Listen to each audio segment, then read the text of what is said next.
I'm here. I know it's a bit late, but like wandering my mind a bit. Let me put this Pokemon playlist down. If anyone wonder, I've been looking for the Project Voltage playlist, so these are mostly the Project Voltage collab songs. So it's Hatsune Miku stuff, which I normally do buy. That comes in the bank. Like there's gonna be a time where I have to like care about copyright, but I'm like on the other hand, like I have to care about copyright, but on the other hand, I'm like a rhythm game player. You know? Oh well. You know what? It's like you wanna know a funny thing? I think it was Tuesday, but I was like Tuesday sitting on the couch, and I suddenly remembered like I suddenly remembered telling my older sister who was pregnant too. Like my older sister, like I had a dream where like my older sister who was pregnant too asked like to me like, oh, I was pregnant. Elise, isn't like drinking caffeine that much like you know, bad for you if you're pregnant? And I told you like, yeah, you know, you can drink so much milliliters of caffeine a day. And that was a really quick dream, but I forgot it until I was yesterday sitting on the couch. And I vaguely remembered that, and I was like, wait, that never happened. That was a dream. And it felt so much as a memory where my older sister asked me, like, I don't know why. But speaking about dreams, I had like such a weird dream like from last Thursday to Friday. Or from either like last weekend. Or I think from last Friday to Saturday. Which also has a bit of reflection and memory thing. Because, well, and the time I was pregnant, it was late, I was in my pajamas. I think it was after I showered. You know, I was pregnant and after shower, because normally if I sit behind my PC in my pajamas, it is either, normally after I showered, because after I showered I usually let my hair dry and watch some YouTube, you know. And I hear knocking on the door. And I walk to the door, and out there are two girls, or it was a Transgender girl, cosplayed as like Miku and Luca. And Luca was like a girl because she was pregnant. And my first instinct was like, oh, you're pregnant now, as if you're a friend and that sort of stuff, a long-time friend you didn't see. And I rubbed her belly, but someone was like in the, you know, in the gallery, dead naming me. I was like, sure, come on in, because you know what they asked for? Well, this made me so... The reason I remember this dream so much is because, you know what they asked for? If we could have a trio. You know? And, I think you don't go from door to door, because that's what they told me. You don't go from door to door, like, asking if you could have like a trio with like the people in the house. But you know, the funnier thing is, I could remember having them earlier in the door, because I told the people in the or the person in the gallery that I've seen them before and asked them before, and I said no. But like I said, I rubbed Luca's belly by this point, and I was like, come on in, and that's when the dream ended. But I was like so confused, because like, on the one hand I acted like a friend to Luca who's never seen her for like a long time, but on the other hand, I could remember them. Because I had like a similar dream before. And I was like so confused, like I remember these two earlier at the door. And then I was like, wait, this is a dream. You know? Oh, my dream is being weird. I still been sleeping like for 10 hours and I still feel tired. Like, I usually go to bed around like the last week or so.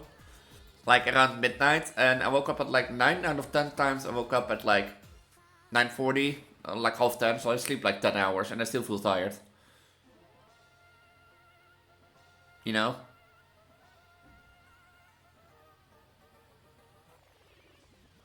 Is that how life works? You sleep like 6 hours, you're tired, you sleep 8 hours, you're tired, you sleep 10 hours, you're tired, but I've noticed I've been a lot more sleepy. I'd like Monday, like of course I'm Monday my workshop from like the government thing because I still don't have a job and I'm honestly like at the point where like I have applied to so many job offers that like, that I'm like out of, you know, out of options mostly. So I'm like waiting for a new bunch of job offers to come in. And so the government like who takes care of like that sort of funds, it's now gonna start a workshop where they're like, you know, they slowly gonna like basically introduce people and work on getting you to a job, like things like a job offer, interview, you know, and that sort of stuff, your curriculum vitae, and that sort of stuff. And Monday was the first one, and what was basically more introducing, like, I'm not gonna lie, I was like the youngest there, which I found interesting. That also tells something, but like I've heard the stories there and I was like amazed. Like, I don't have luck with like getting a job, but some of these peoples have told stories that felt me like, you know, you look at the world in like an other way. And the funny thing is, like, you normally know if you like do a job interview or you go to school, you know, you have a presentation the first time, or you get to a new job, you'd be like, hi, you know, hi, I'm Elise, and I'm this years old, this is my hobby, I live there, and you have to look of an introduction like that. Well, instead of like introducing on like a note level of, how do you call it? Like the normal way, they asked us like, you know, give us a song that represents you. And tell us why. And then we're gonna play the song. That was the worst part. Like I was thinking, of course my mind directly went to Odds and Ends. And actually Glorious Day, you know. Why Odds and Ends? Odds and Ends have always been my favorite Hatsune Miku song. And I think the reason for it is no matter what someone tells you, you should do your own thing and ignore, you know, the hate that you get. And Glorious Day, I always like just because of the journey in the background, and it's a good song. So, because of my journey as, you know, transgender girl. And that sort of stuff. Is this Deco behind Deco? Wait, is there 2 times Deco in this? Oh, there is.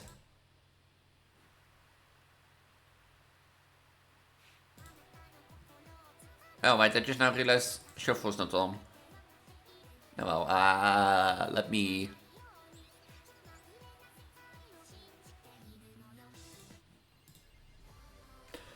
But, where was I? Oh yeah, like, my mind officially went, like, as I said, with the introduction of song of Hatsune Miku.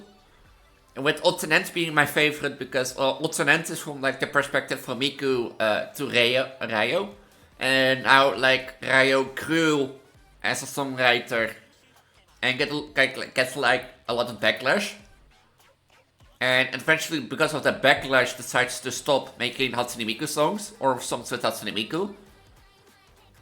And that always touched me that, like, that you can bully someone so much and that sort of stuff. So I always, like, keep that in mind and be like, I shouldn't listen to hate. There is like a difference between hate and critics and that sort of stuff. And Glorious Day, yeah, it's a cool song. It's a Pokemon song, which is like my second most thing on the channel. But that the journey in the background. If you look at like the music videos, like a journey from like Miku fighting in the Pokemon League against the one or someone that she rescued, and that sort of stuff. But like, I was like, if I want to play Japanese music, no one is gonna know this Japanese music and that sort of stuff. So I was thinking, like, and actually, you know what I chose? Regards of Storm. I chose. It's beginning to look. I can talk. It's beginning to look a lot like Christmas because, well, I'm a Christmas kid. I'm always like, yippity yippity, Christmas this, Christmas that. And yeah, it made me realize that, like, you know, Christmas is normally the time I see most of my family because, well, you know how big my family is, and like, if I want to go like by family, then I've like planned out like a whole half year of like that sort of stuff. And of course I see some more families more than others, but like just seeing them the once, you know, and then not again for like a few half years is fine. And I think that family moments, besides like all the, of course, the decorations and the lights, which I like. You know, I just like walking like through the snow at night, seeing like all the decorated houses. You know, that gives me a warm feeling, just like the decorations and that sort of stuff. So that's why I chose Christmas. Actually, it's beginning to look a lot like Christmas. And I find it interesting. Really. But yeah. Speaking about that, it's October. And since October, I will be streaming in my Halloween outfit during the whole month. And after October, I will stream in my Christmas outfit until New Year's Day. So until January 2025. So that you know. To remind you, October is Halloween month. I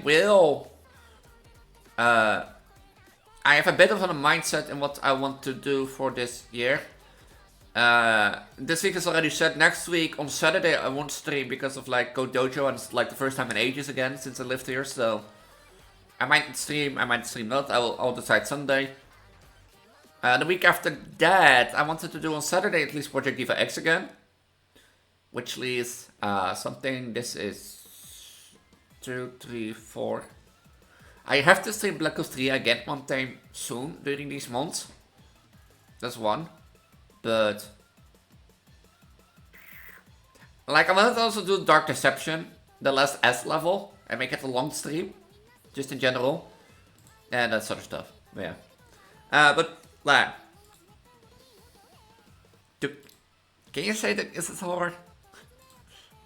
But to kick this, you know, to kick this, how do you call it, horror month off, I wanted to start with Ace Attorney, and I've now been yip-yapping for 50 minutes, but I'm gonna yip-yap for another 2.5 hours probably, because, Phoenix Wright Ace Attorney is yip-yapping left and right, left and right.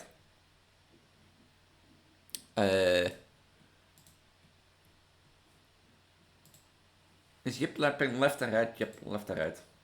You're not needed.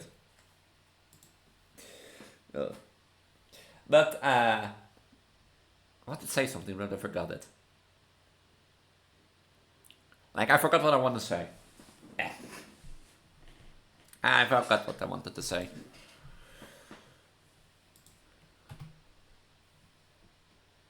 I don't know where we left off last time. Was it still with the mask, the misc? No, it was after the mask. So. Is the game gonna... That's enough. This court sees no reason to further prolong the trial. This case is extremely clear. I see no room for misinterpretation of the facts. It wasn't me! I swear it wasn't me! The evidence and testimony we have seen and heard are conclusive. The victim was alone at his table when he drank from the poisoned cup of coffee. No, you're wrong! I knew what I saw. I saw...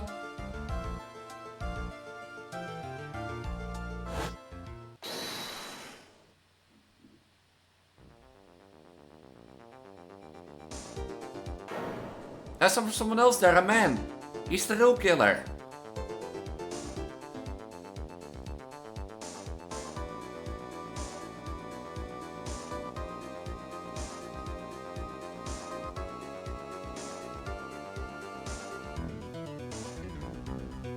Why won't anyone believe me?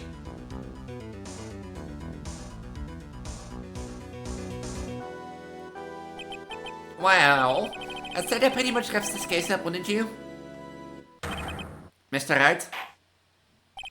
This court find a defendant I didn't do anything.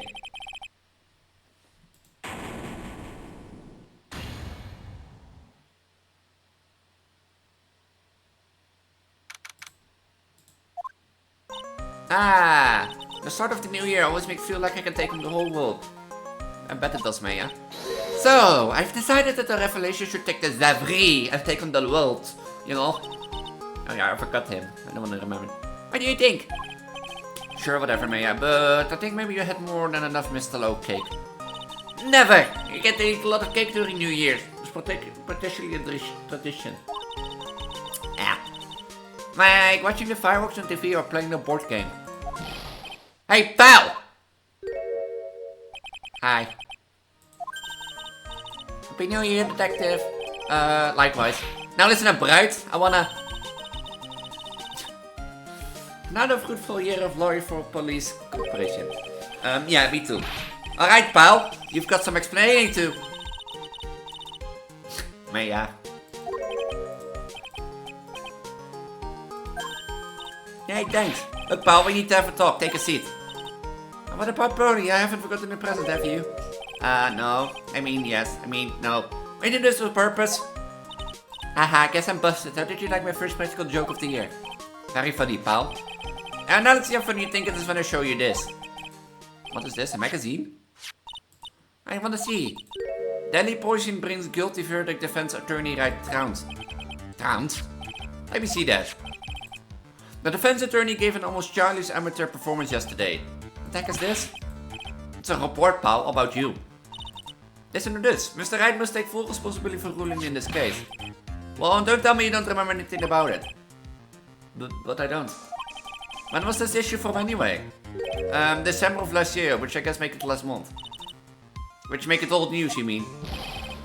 But I wasn't involved in a poison case in December. So what do you think about all this, Nick? If it was your pal, then at least one possibility. No way, you don't mean... A phony! It's a phony!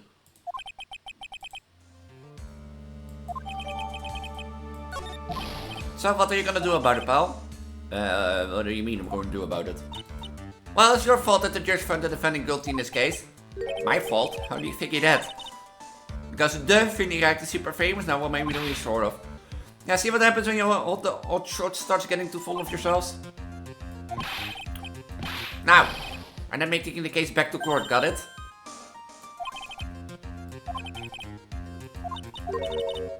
Whereas dus kunt have to wait until next year. Go back to the predictor by if you need something, okay, pal?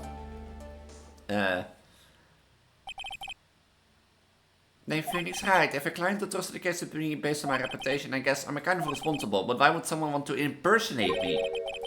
What sort of guy will do that?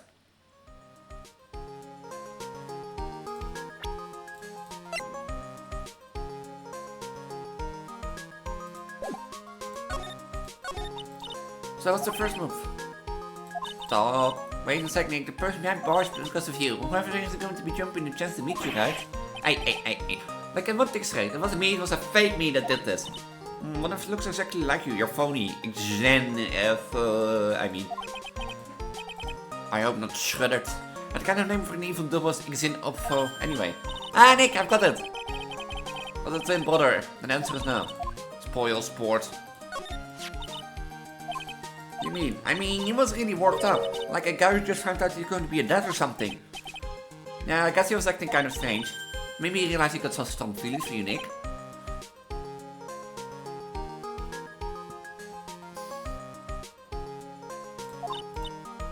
Because of you. Then maybe it's because of our new guilty client.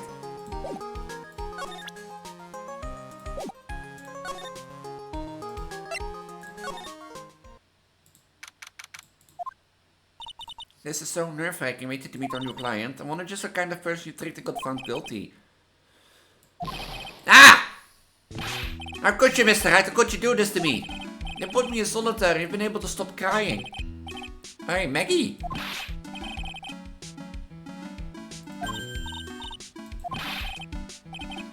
Yeah, I know you. I remember you. Maggie Barrett. She is a policewoman I defended at one time. She was accused of murdering her lover and was a cop too. What are you doing in here? Didn't I get you a quilt? Oh sure, very funny. After the 5th-rate defense job, you came in here and started making jokes?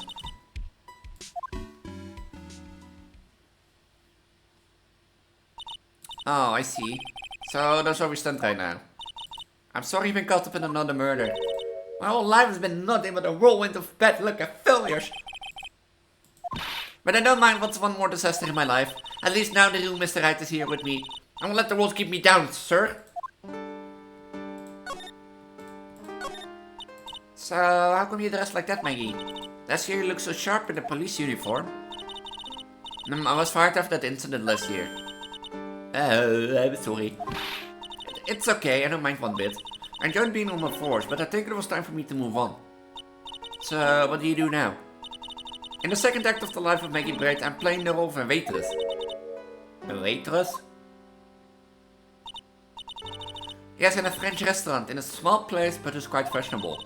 My charming, small and shapely figure came through for me. And the owner, Mr. Armstrong, hired me straight away, sir. And you got this mess straight away, right? Yeah, you could put it that way. This whole mess started on the 3rd of last month, and it happened at Très Bien. Très Bien? Yes, it is a restaurant where good service and friendly smiles are always included. Oh. There were 2 men at the table, both drinking coffee. And then...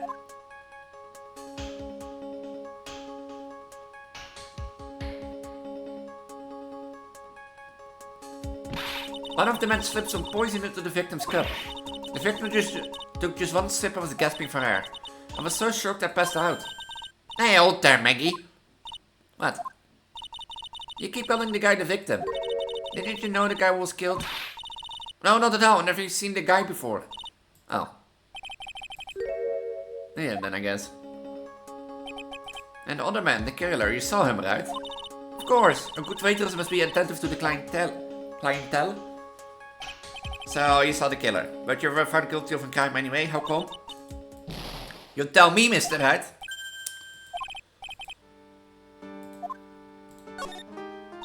So, if you saw the murderer, why were you still convicted? Because no one else saw. Saw what? The other man, the one who put the poison in the victim's coffee. Everyone testified that way, Mr. Armstrong, the customer, everyone. The victim was sitting alone at the table the whole time. How's that possible? I don't know, but nobody, not one person will believe me, sir. Even Phoenix Wright, my one last hope for a fair trial, failed me. What a pathetic defense. My granny could have done a better job. Look, that wasn't me, okay? And then, they found something a bit incriminating in my apron pocket. What? A small bottle. Yeah, that makes it look rough. Well, I passed out when the victim collapsed. The killer must have slipped the poison into my pockets when I was unconscious. And no one else saw this other guy. No, sir. That's what everyone said, but I don't see how they could have missed him. I was the one who took the coffee to the 2 men. And what's your impression of them? Well, when I first saw them, I kind of thought they might be in the music industry. Music? How come? Well, one of them has a sort of earpiece and an emo music look about them. And there was a sample CD on the table, sir.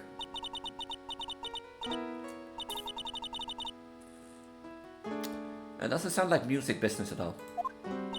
I had a band name written on it. I think it was MC something. They must be preparing for their debut, I guess. So it was a band CD. Maybe a promo disc? Maybe it was MC Screwdriver.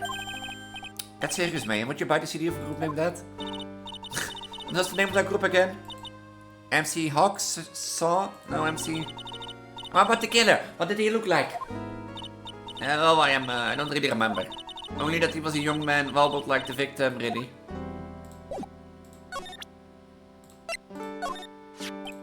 Oh yeah, I need to ask you about this. Hey, let's start to go about my case. Can you tell me anything about the guy who pretending to be me? Yes, sir. It was the morning after I'd been arrested. I met you in the visitor's room here. You were wearing one of your super sharp suits. Me? Yes, you, Mr. Wright. Ugh. Hey, Maggie. Was my evil double aim here too? No, I don't remember a phony you, Maya. Oh, I've been so cool. Then you got really worked up and passionate. I'm gonna get you cleared of this crime, he said. Okay, I get the picture, but you met me in person before. So how come you didn't realize the guy was the real me? I guess looking back now, it was a little strange. Only a little. Well, okay, so you were a bit taller than normal, and you look a bit shady. You know, now that I think back about it, yeah, there were some red flags, but, what was that to say? Your spiky and blue suit. How about everyone else in the courtroom, like the judge and observers? Did they realize he was an imposter? Mark on their faces, but it seemed that no one wanted to say anything, sir. Weirder and weirder. Mr. Wright, do you think it's possible to get a retrial? Probably. The court ruled in the absence of a genuine defense attorney. So we should be able to get a retrial. Mr. Wright? Do you think we'll win next time, sir? No, I'm a terrible attorney. What are you talking about? Wheel of bad luck, complete with defeat for the search. Since I was 6 months old when I fell from the 9th floor of my apartment building. I've been hit by all sorts of vehicles, gotten sick from all sorts of food. Failed at almost every test I've taken, experienced almost every kind of disaster. I even landed a phony lawyer when I had the misfortune of being accused of murder. But I will survive because Mackie Braid always lived to fight another day. How can you still be like positive in life? Jeez.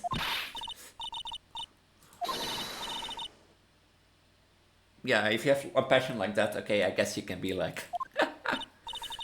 his jump is really gonna pay for this. This is interesting. Is that thought that was a good idea to use my name and get an innocent girl convicted of murder? Had better watch out. We'll find him, don't you worry, we'll get Xinic soap for you. I'll tell you where Tres Bien is then. Ah, right, the restaurant where the murder took place. Yes, sir, when you get, please tell me Mr. Armstrong I said hi.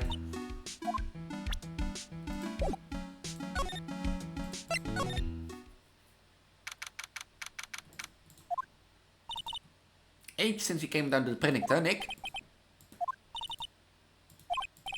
I thought someone met us in the courthouse. He's probably trying to arrange the retrial of his case. Okay, I shouldn't have come here.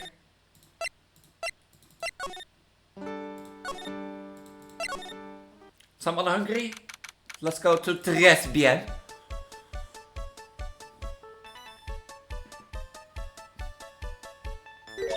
Whoa, look at this place. Look, more like smell. What is with the suffocating scent of flowers in here?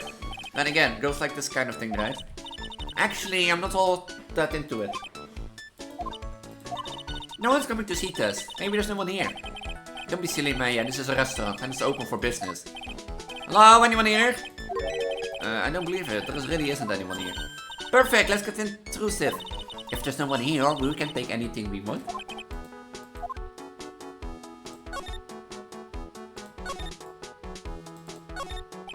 This must be the table where the murder occurred. I guess so, with all this police tape around it. And that stain must be from the poisoned coffee. Don't go licking the tablecloth, okay, Maya? Why would I lick it? I'm not a cat, you know.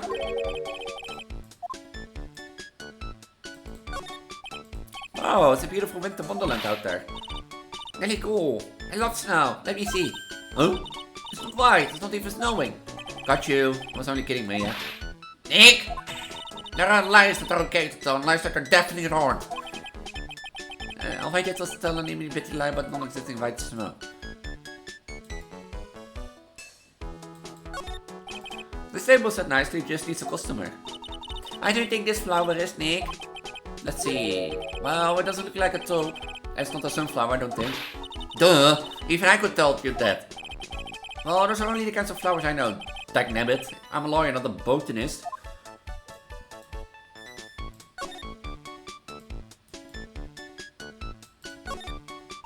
It's a rack full of fashion magazines, they're all in French.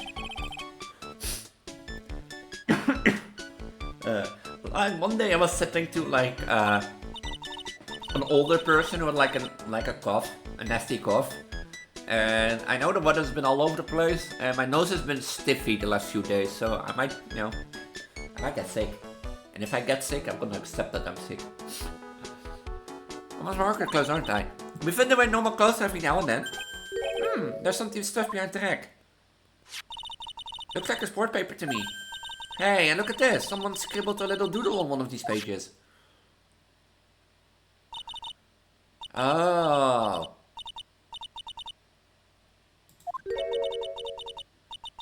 $100,000 maybe? I wonder what MC Bomber is supposed to be.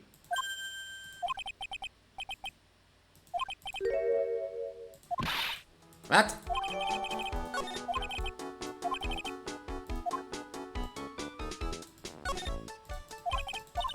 All French. Look at all the little trinket tucked away here. I bet Miss Hamster collected all these personally.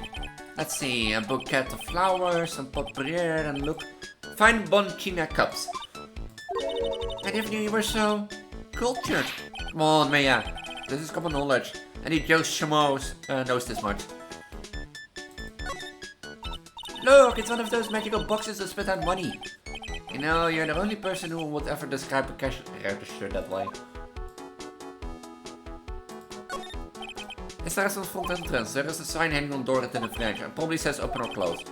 One or the other, but I don't know which since I don't know Jacques about French.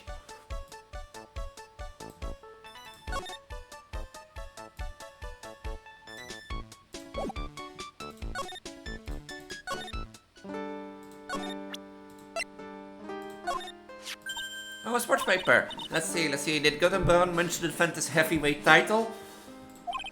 Sorry Maggie, that paper is actually a month old. This is from the day of the murder. And Gunston got knocked out yesterday, I'm afraid. Oh no. I found this paper in the magazine rack at Transgender. Really? That's strange. Transgender doesn't get newspapers. Mr. Armstrong says he's not really fond of them. Maybe one of the customers left it behind. Anyway, what I want you to take a look is at the scribble here. Ah, that's it, sir. MC Bomber. That was the name that was written on the CD. Just as I thought.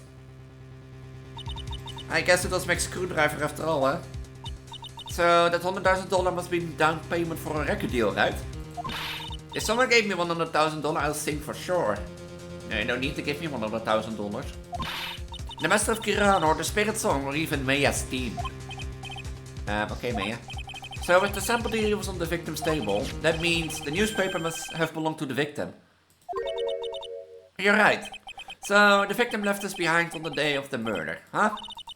I think we better step up the investigation, Nick.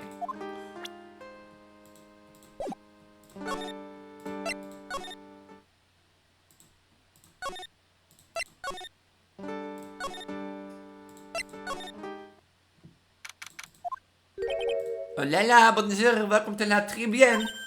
Oh, hello.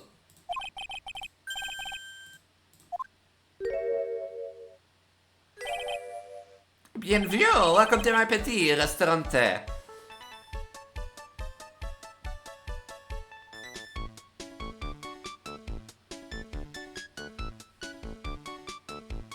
Have fun with the stream, guys. I need to leave real quick. Bienvenue. Oh no, my petit ketchup. Me. Look at these days, like a kitten rejected by some mother in your critiques. Alors, you need this. An Arab-tech blood oil melons normal and la rose, my personal recommendation. You think I knew what? No, wait, just add a couple of drops of sea mix it to la bath water and voila. I will suit your body and your mind, it's simply fantastic. Really? And for Laura, monsieur? Me? Look at that face, like a puppy rejected by life itself. You're a fatigue, no? For a human, sure, I recommend this. Oil of bergamot and maybe an inch of and la peppermint and la clarice for fragrant exponential. Such a very great recipe. Bring out your delicious beauty, monsieur. My beauty? Hello, if you will be seated, I will bring you the special menu of today. Actually, I'm not here to eat. We're lawyers. Ah, Miss bien sûr. I know you already, monsieur. You're a Phoenix, right, mon? Yes. You know me? Miss, oui, I never forget the man who flirts with me. Especially in court.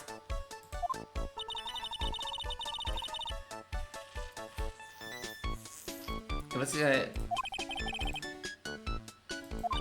I wonder what sort of impression Zen Job has been leaving on people, don't you? Allow me to introduce myself to you again. I'm Zen.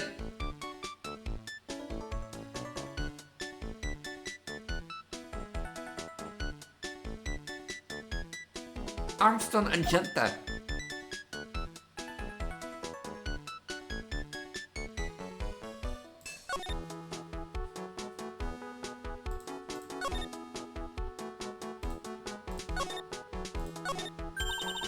So what does Transgender mean? I know trusted means 3, right? No. Transgender is Francis. In English you would say very good. Oh, very good. Oui, exactement. La atmosphère is très bien and la cuisine is très bien. Honestly, that is a good idea. La cuisine is not for all. Some people here do not appreciate la hot cuisine. Since I've lost Maggie, I do not have enough ends. So you're running this place on your own now? Oui, for the moment. No one has answered my advertisement. Oh, pour moi. Please don't eyeball me while you say that. I'm not la chef, I'm la manager. I'm also a trained aromatherapist. Aroma what? Aroming what? A professional in aromatherapy, la art of suiting la soul with the delicate floral aromas.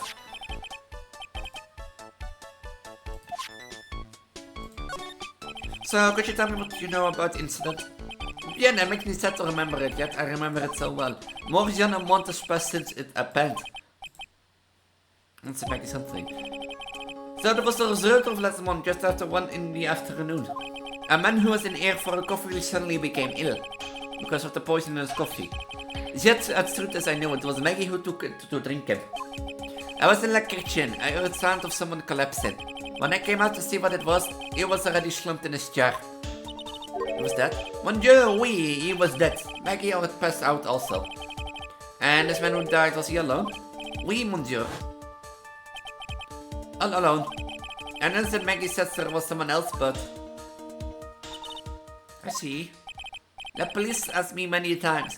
Are you sure there was no one else at the table? They asked. But I'm not the only one. The old man said the same thing. Old man? What old man?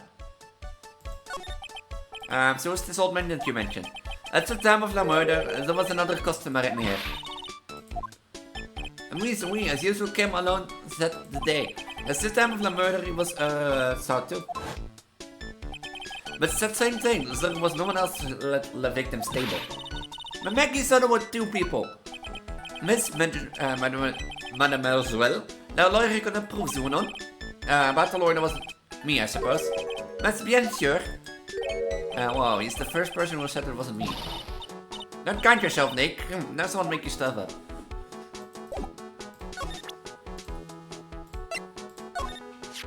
We found this sports paper in the magazine rack here. Oh, one of my customers have left behind. Do you have any idea which customer it was? The only idea I have when I stay for my kitchen. I'm not a lawyer myself, I don't know if I should speak out the truth. But your defense course today was little, how you say, lacking, perhaps?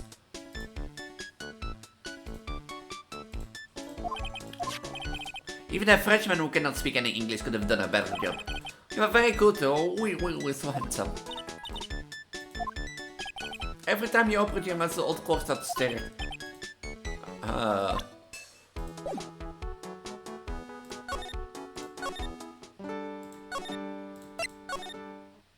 There's no gumshoe.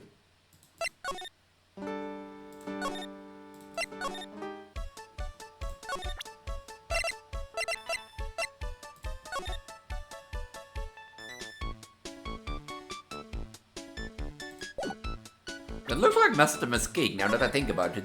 This.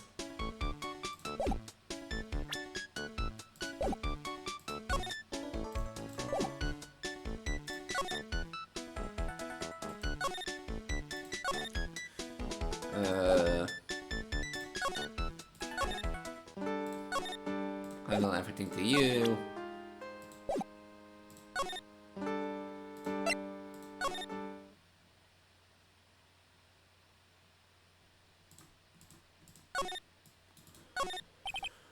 So the detective here, he's glued to his computer screen. What? Master Cake turned up at the bank? What's he doing? Hands up, you scalawags. You're under arrest. Hey, that's our job. Quit serving the nut, Chief. Sorry, that was just You honest the detective, you're mumbling something to yourself. Don't die drunk in a red light, die the old-fashioned way of old age. We have a winner, inject a bit of humor, that's the key.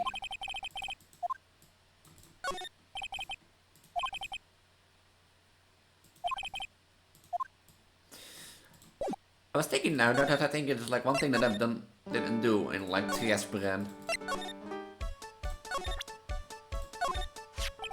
Please, bonjour, there is no need to show me that. Your Ramon Phoenix drives the worst defense attorney in town. The last time we met, did I show you this badge? You flashed it to everyone in the restaurant. Looks like Sheriff is a bigger fan of flashy stuff than you are, Nick. Apparently.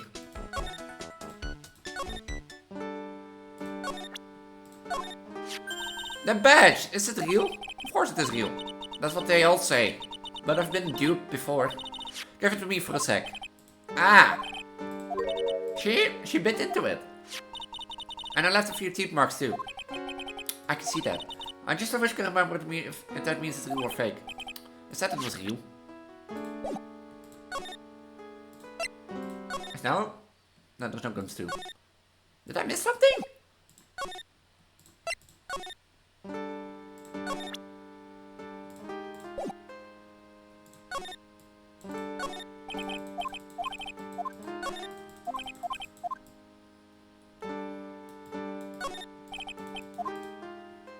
Did I miss something?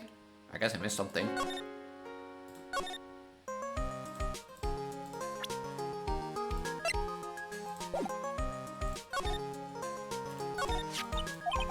I mean, he was really worked up, like any guy just trying to be.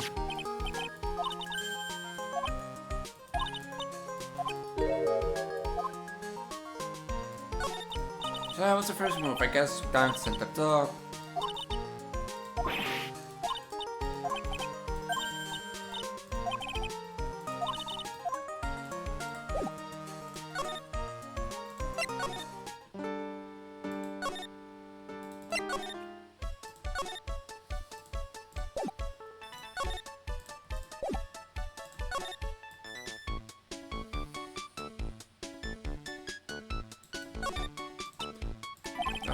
The sounds in the newspaper. Wat wouldn't expect you to feel the place with it.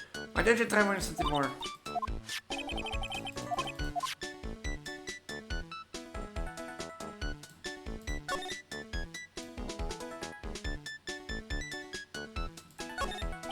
This restaurant is protectionist that separates the tables. While you're seated at the table, you can only see the tables to your right or left.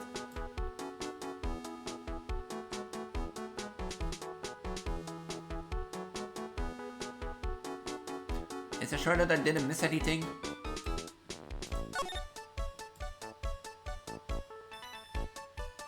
Doesn't seem I missed anything.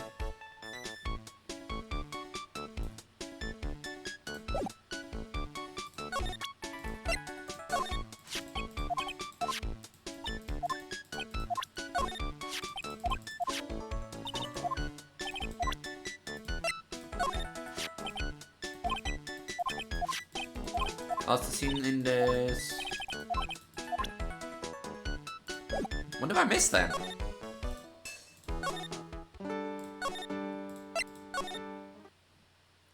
I missed something. Hey, there's a policeman's suit. This is so cute. There's a blue badger. It was my idea. I made it, and now it's the national symbol of the police force. The pink one's new, right? She's not an it, Nick. She's a she, right, Chief? Yep, meet the pink badger. So one's called blue and one one's called pink, but they're both called Badger. You got it. They're married. Mr. and Mr. Badger seems to be coupled together, Chief. You got it. That's marriage for you. That's not marriage for you, by the way. Don't get like thinking that marriage is like being handcuffed to each other.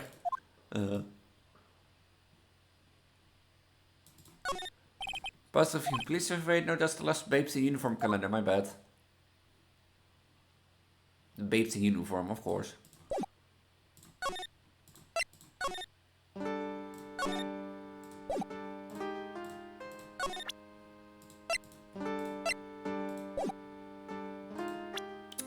Of course I have the profiles.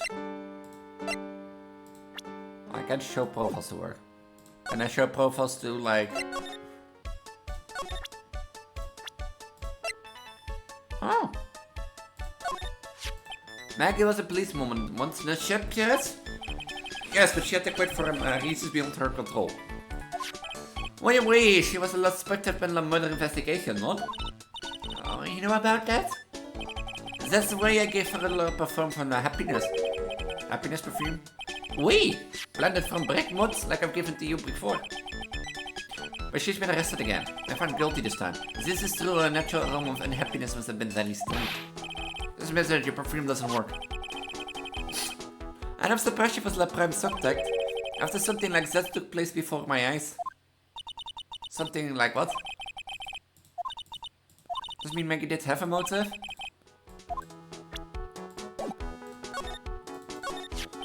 When Maggie took the coffee over to the victim, did anything happen? Oh, oui, I suppose you could say so. So what happened? No, it was nothing. Look, Maggie, she says she didn't even know the guy. But she's still been indicted for murder. This prosecution must have come up with some kind of motive. Oh, oui, it is true. If there was anything at all between Maggie and the victim that could be relevant. So please, tell us anything you know. 3?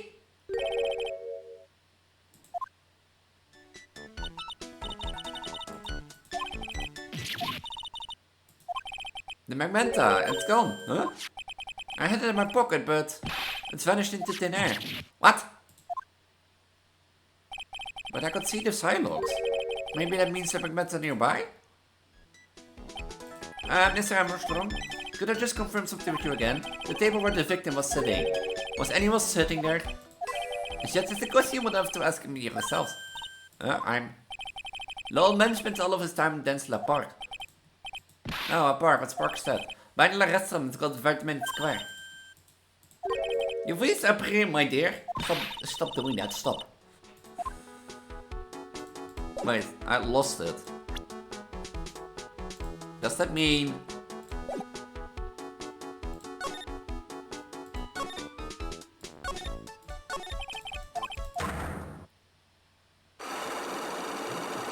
Does it mean I need to find this again?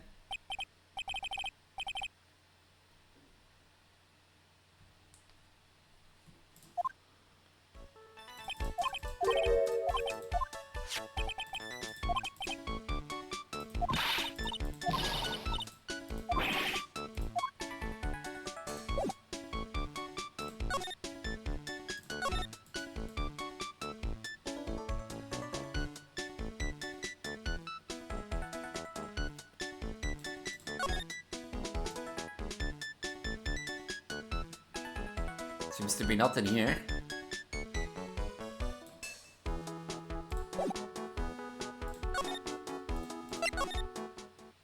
Hello, Aurora.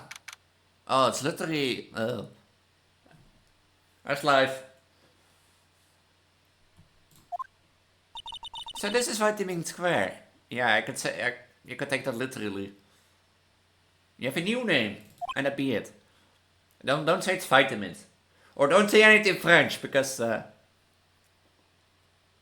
please don't be anything French, no, I'm joking. Hey Nick, that's the guy, right? One man Mr. Armstrong was talking about? Or Melody was your first name, right? He's throwing seeds out for the pigeons. Maybe he's not throwing seeds for them, he's throwing seeds at them.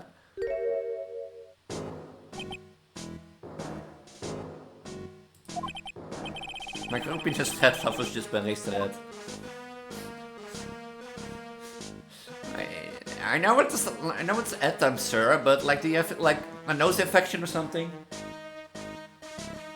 You have even less. Oh, it's like how do you say that in English? Like when you have like a second and then your back last name. Like I have Elise Noel. Ah. But Aurora, calling you Aurora is still a good one, right? Do I want to talk to him? Excuse me. Would you mind if I had a word with you? Yes. And there's an obscure corporate question. What's the matter with you? Can you see I'm busy?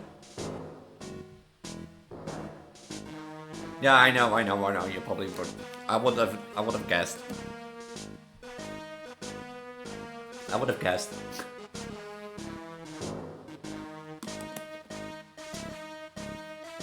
My mother's coming over tomorrow and I won't have a voice tomorrow, I already know.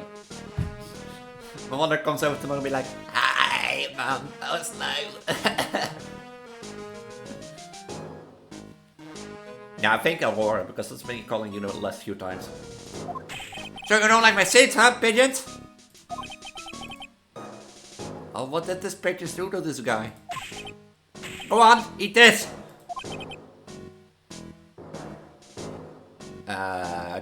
Why do you want to be introduced to my mother?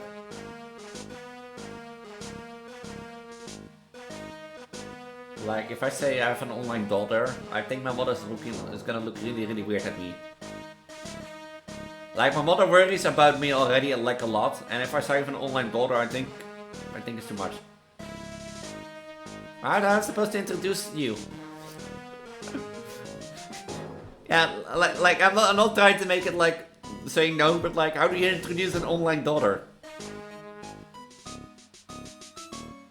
Oh yeah, okay, fair. But yeah, but like my mother even thinks that my online in real life friends don't count. So, like, if I say that I game with my in real life friends online, you know, it's just be like, yeah, sure, Elise. And they'd be like, okay, shut up. We're not living in your age. Why is my phone ringing?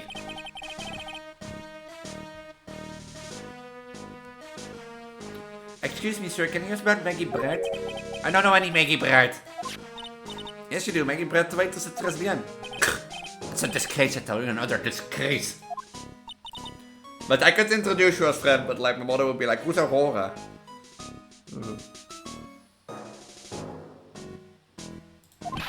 An innocent young girl revealing herself like that. Revealing? You mean her in uniform? The youth of today, they don't have any shame. No shame. I tell you, not 1 ounce. What do you mean with what do I play?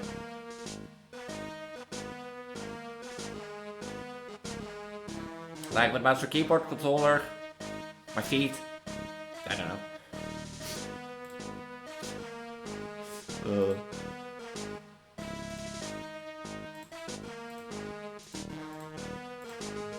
Yes. Oh, you play this with keyboard and mouse. But you only need to use your mouse, basically, 9 out of 10 times. Whatever happened to the old bench show values of Japan, like horror and modesty? What about me? I'm not wearing anything revealing. You promise you're lacking any sense of grace. Talk about it in a goal where it hurts. What is reverse?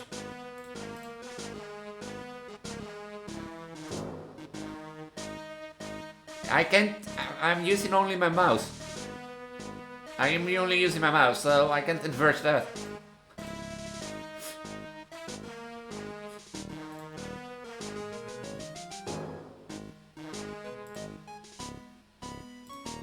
Can I turn my mouse around?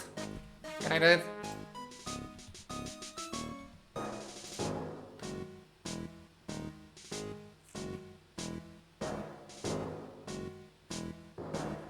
Watch one moment. Let me see if I can like.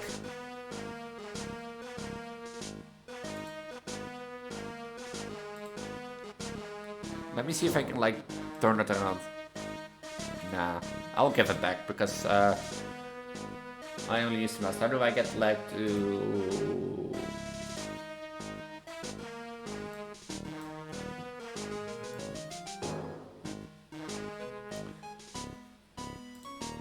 Anders afwijzen.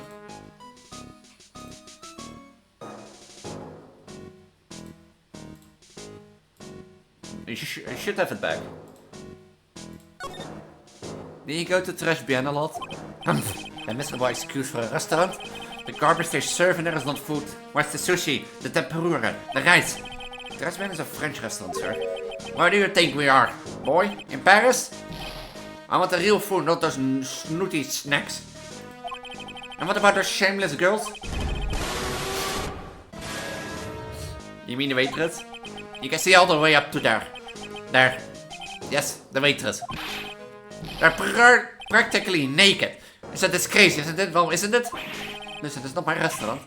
That's a miserable excuse for a restaurant, that place. Miserable. So why does he keep going? Are you a regular at the restaurant, sir? Just if you dislike it so much, why would you keep going there? Sir? There you are, you filthy pigeons. You want food? Ah, take that. That's the magenta right now, huh?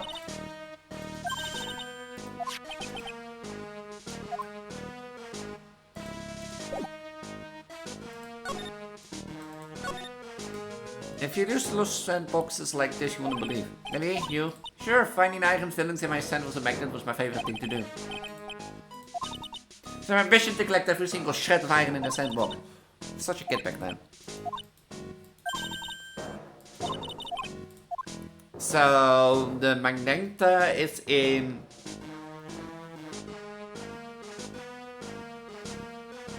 Why do you like it? And pigeons! Yeah, and heaps of them too. Of peas? That's a dove, not a pigeon. Poor things. Shaving, yeah. Oh, you shaved your legs, I thought your face. Magazine here. This magazine full of job listings. In disguise in the room of picking up something that someone else threw away. Threw away? Did you throw this away or are you looking for a job? Oh, come on! That's none of your business! Sorry, I guess I should just take the magazine with me then. But no money else having it. Give it back. Too bad. Now that you want it so bad, I don't want to give it up. Hey, that's mine!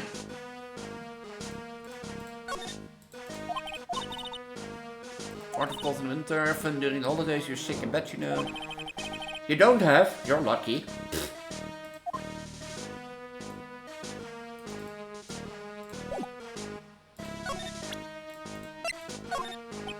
Excuse me, sir, could I just about this?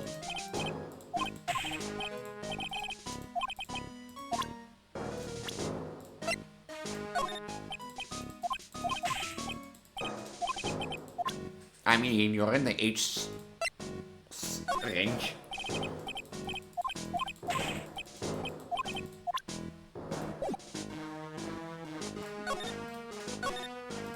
This place is so fruity. Apples are one of my favorites. Perfect about it. Oh, come on. Don't be a stake in the mud. Slide down it a few times. Come on. Woo. Wait, didn't it work? Ah, that's the wrong one. Yeah, the stupidity is just a face, like all of life. No way! I could cover the incentive slide down the slide. Anyone can see that. Yeah, I'd always give it a try too.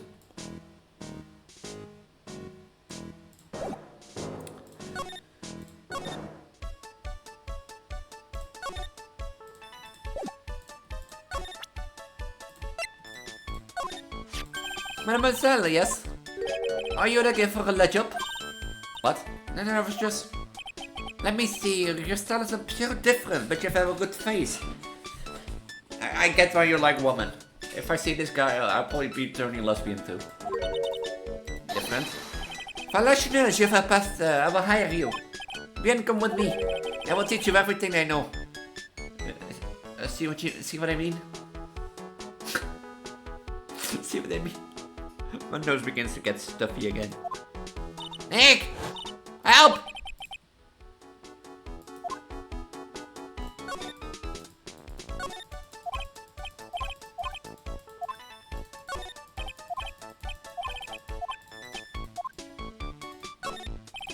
Place the train yourself by the door.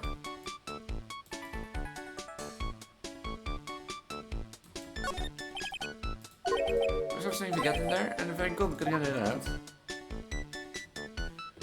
I meant to go. Ah, yeah, fair, okay. Picnic freak is ready as the table, ready to go. Press the other pole, to snow. Snow it. Why don't you have school until next week? Is it like, at the holiday? Is that it?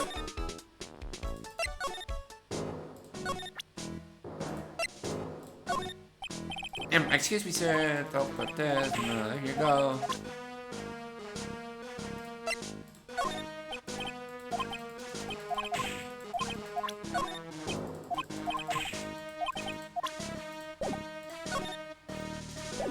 So I need to find the magenta. Ah, me sees. It's so long ago that I got holiday, but I have like permanent holiday at this point. Looks like they're making for questioning.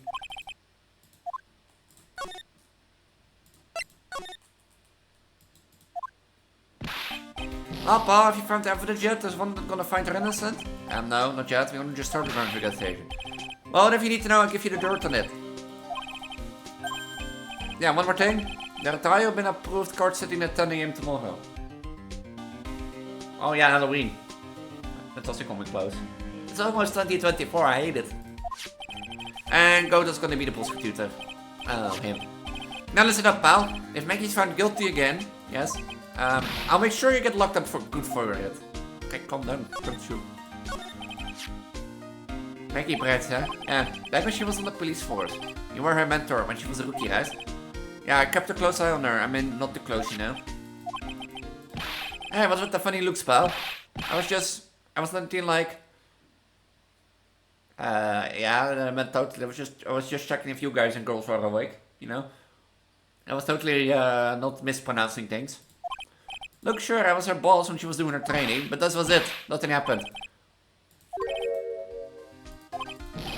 I don't like her or anything. I was her. Yeah, you gotta keep it secret. Sure. And would you mind not guessing what I'm thinking all the time? Hey, tell your face, pal, not me. You have to be blind not to see what's on your mind. But like, it is almost 2025. Like, it's almost a new year again already. This year flew by. So I was wondering, could you fill me in on the victim? Glenn Eck, he was a computer programmer. I see, a programmer. He was just a regular Joe working for a small-time computer firm. Maggie never had any contact with the guy before that day. And all she did was take him his coffee on the day of the murder. Well. Oh, Reformation Day. Did the victim go to the restaurant often? Not according to the chef. Said it was the first time he'd seen the guy.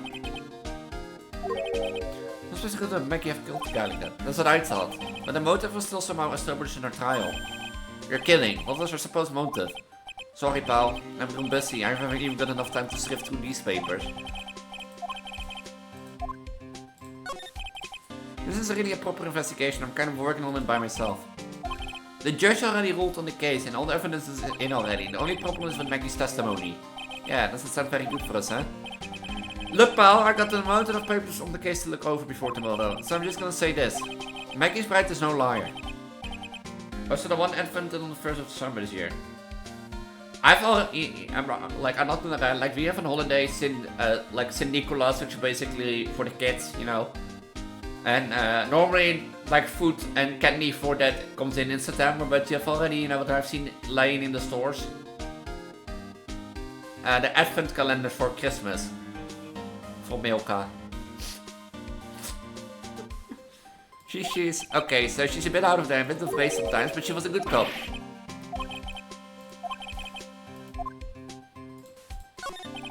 The biggest problem with Maggie's testimony is the number of people at the table. Maggie's older sister was another guy sitting with the victim. Right, but get this. Everyone else in the place says the guy was alone. Even the chef. And there's that CD.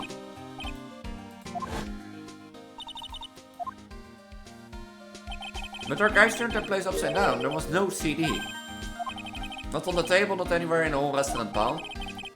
But didn't Maggie say the victim was wearing her earpiece too? Yeah, but that was for the portable radio in the front pocket of his hoodie. A radio? He didn't have a CD player? You got it, your phony never explained the contradiction at all. Come to think of it. No North Test Ben didn't mention the CD either. I don't know why, but I got the feeling Mr. Armstrong's got something to hide. Yeah, I went to like yesterday to like my local Target here, which is we call the Action, and they have Christmas stuff already. And I was like, it's October, you know, within a month time I'm probably going to be Christmas shopping. Within like a month time.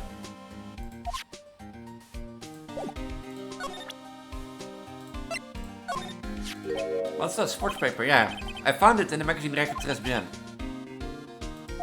And take a look at the C right here. MC Bomber. Hey, what is it? I've heard that name somewhere before. Yeah, MC Bomber. It's no good, I can't remember. Hey pal, I'm gonna borrow this paper for a bit, okay? Handwriting, huh? Thanks pal. I'll read this, turned out to be an interesting clue.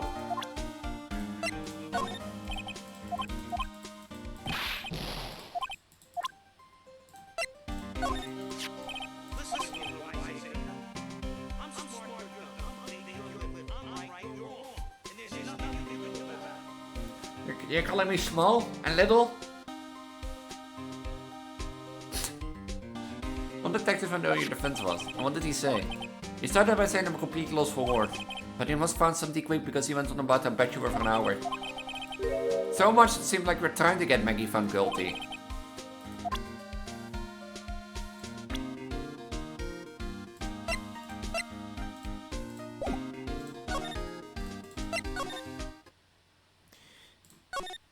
And dreams are always there for a reason. He's not back. You want this back already?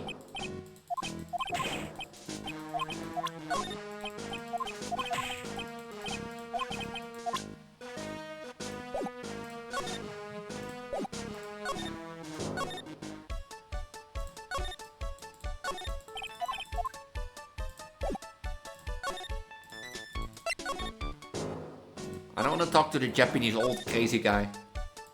But dreaming is always an option, and it's always good.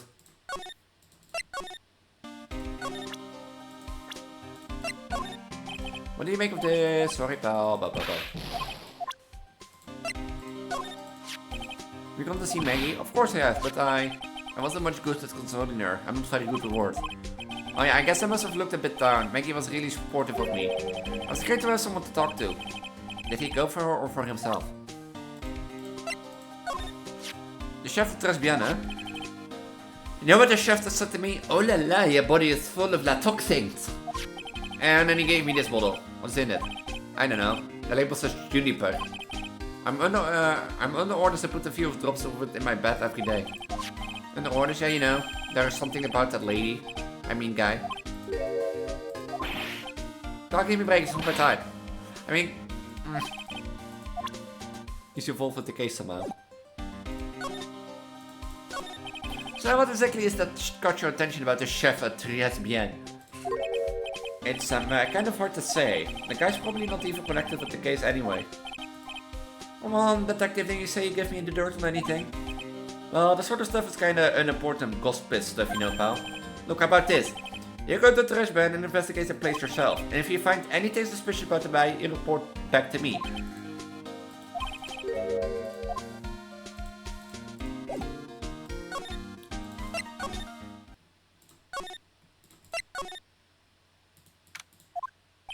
The scent of flowers sure is strong, but someone's making me dizzy. Hello?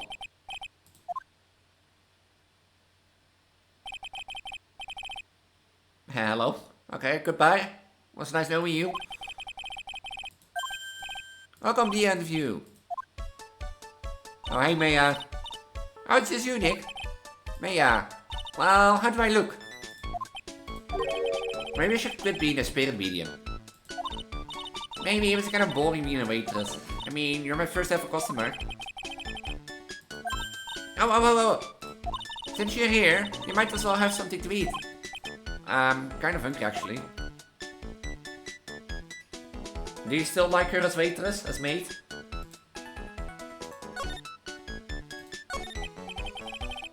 So, how do you like your new job, Maya? I never knew there was so much for a waitress to do. Take people's order, bring them their food, make coffee, work the cash register. Of course, we need a customer before we can do any of that. The restaurant, a shame more people don't come. Don't forget about the ultra cute waitress. Oh. Kijk, and give me a tip smell. Hey Nick, why don't you order something? The chef's preparing a tasty lunch set at the moment, or so he says. How much is it? It's a 20 set, so it's $20 of course. I believe, I've been taking a pass on that, it's kind of expensive. Ah, but you can't, come on Nick. Not every day I get to be a waitress. want to try carrying plates at the work and working the cash register. I'm about to clean the toilets. That should keep you busy. Yeah, maybe later. And about the lunch. Fine choice, sir. No, I'm kitchen, a lunch special, please. With all the extras, drink, side salad, dessert, and gift. Just a moment, please, sir.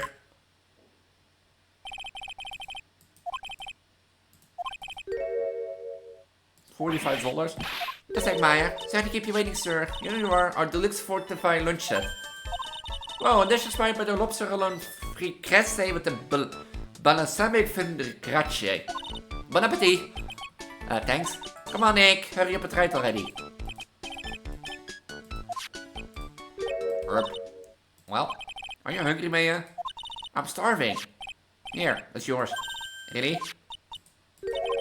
Remember, Maya, my wallet doesn't print money, so you better polish off the plate. I just remembered I got to clean the toilet. Hey!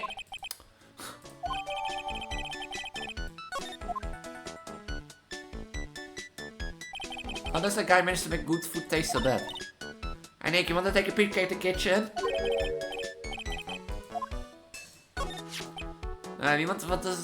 What is this? What make you set again? In the kitchen you get to see all of the chef's greatest secrets. In the kitchen, this sounds tasty. Hey, wait up, Maya. What is it? I'm pretty busy. Going to show me around? First, my plan to find something cool or show it off your face.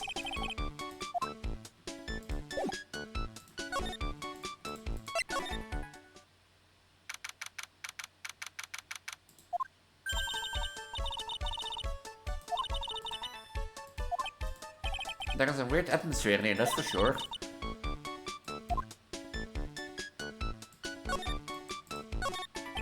What's this? It looks like a treasure chest or something. Oh, look at all these little bottles. Oh, they're aromatherapy orbs. No, 4, let's see. 1, 2, 3, 100 are all the same too. Hey, wait a minute. What is it? That's one bottle. That's different from all the others. Well, what do you know? Doesn't have a label either. And sniff, it doesn't smell.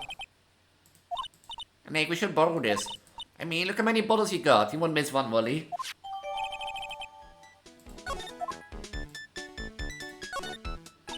Now this is one large mirror. I bet this is where he makes himself look pretty. A book on address your Claudius Armstrong bedtime literature. Not exactly poltergeist prijsmaterial, is it? Poems hierin.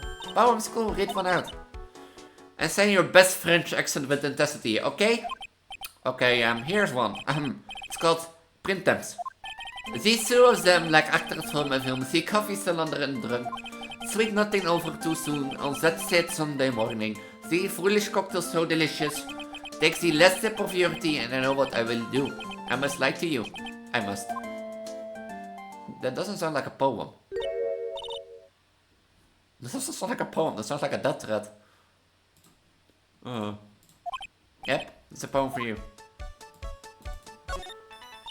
I know a French restaurant never heard of much these seasonings. Hey Nick, the container is oyster sauce, what is that? Look, right there on the counter. My Barbetta, what is it doing here? What indeed?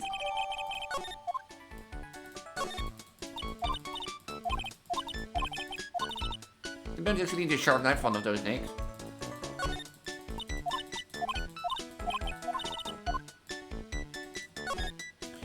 It smells good, something bubbling away nicely in that pot. It must be the lobster and a long fricassee with the balsamic fin trash.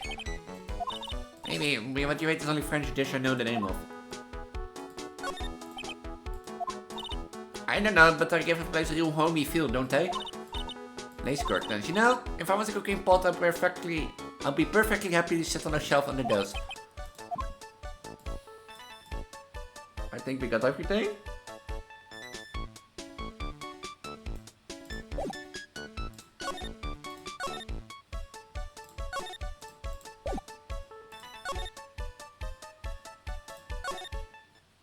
I think we got tripod and range up yesterday. I got linguine instead. Ripperonis.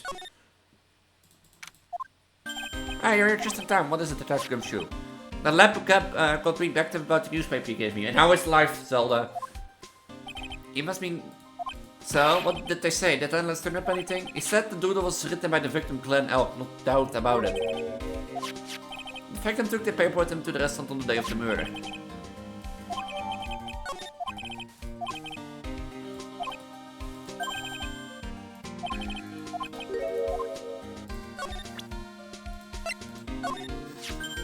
There's a Roman bottle still, huh?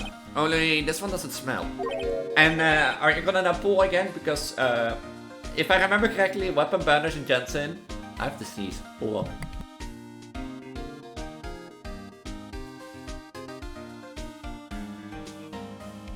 If I remember correctly, weapon banners should be like 80, 80, 80 if you have really, really bad luck. This was a mix with all the other aromatherapy bottles, but it's not the same. It doesn't even look the same, wouldn't you agree? According to this bottle doesn't smell, huh? It smells like a skunk to me, pal. Mind letting me borrow the bottle for a while? I want to send it to the lab for analysis. Actually, I'm glad because I've been wanting you one for a while, because I like her design. You don't have the one yet? Something funny about the chef? You suspect Gene Armstrong? I've got the guy number, I know what the secret is. I guess I better fill you on the details. I bet this Armstrong guy, secret I mean. So, what is Mr. Armstrong's secret? You ever had a lunch at Transgender, pal? Yes. So, how was it? To put it nicely, it was inedible. I don't worry about being nice around me, pal. You and I both know the reason that the place is empty is because of the food. I mean, the place is clean, he's got a girl like Maggie as a waitress, so... Yeah, and that's probably the food. It looks good on the guys, he's up to his ears in debt. Really? How much does he owe? This is a copy of his loan contract. He's about $500,000 in the red. Oh. Yeah. And for Sterling, he'll really be in trouble. Yeah, this case is full of surprises. And I'd be willing to bet that Chef got something to do with most of them. That's my hunch.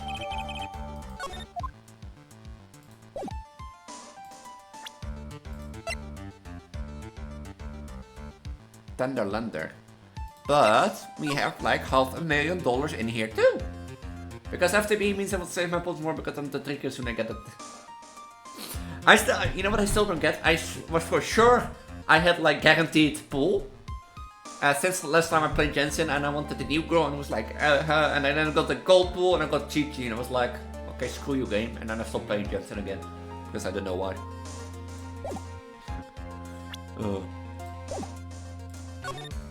So it's $500,000 in debt.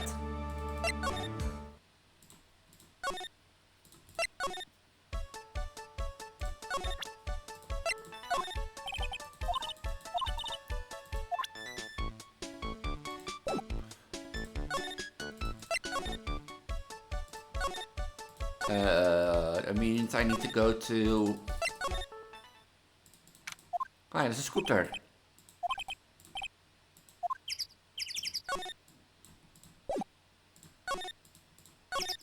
The scooter, I will leave right in the middle of a park like this. Heel guard and lights are busted. I guess it must have been an accident. It's totally wrecked.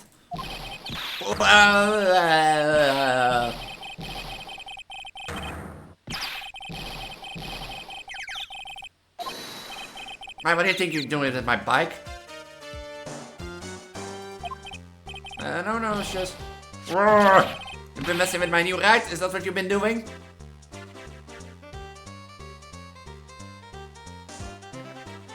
And you look like me.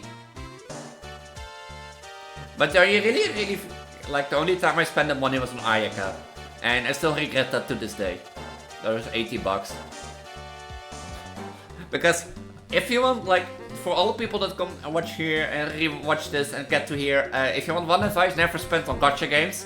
From my experience, because, yeah, you might get your favorite character, but, I spent it $80 to get one Ayaka in Genshin Impact, and my friend, Nina back at the time, she didn't spend a single book and got her 3 times. So... And you right? Is that kind of noise? Roar, you're gonna pay for this. It wasn't me, it was just passing by. And this... Then Sudi and Ted cover my saddle and crap, huh? Roar, I'm gonna pay. Catch my drift. Oh, wait a sec. Not a pigeon. Nice guy, huh? Hij een beetje zo hard dat het voelt like voor smooching this thing.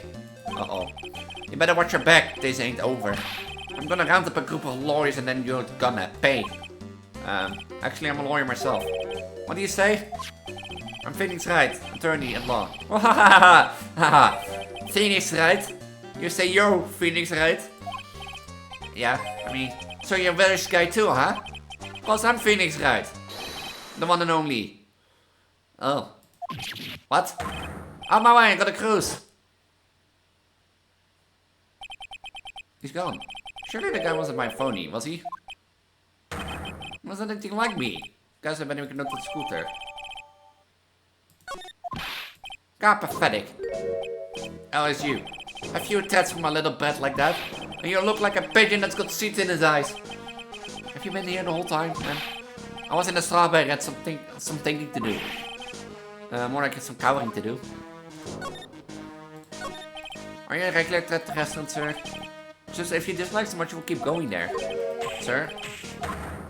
Yeah. 3.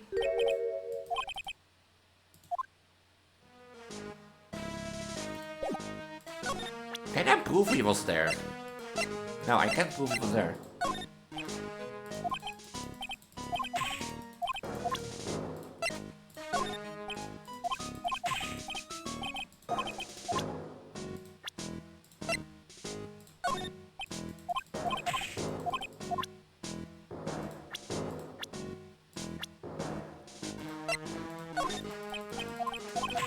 Can I prove he was there?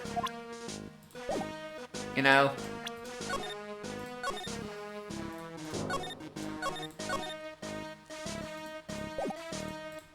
Let's see what he wants.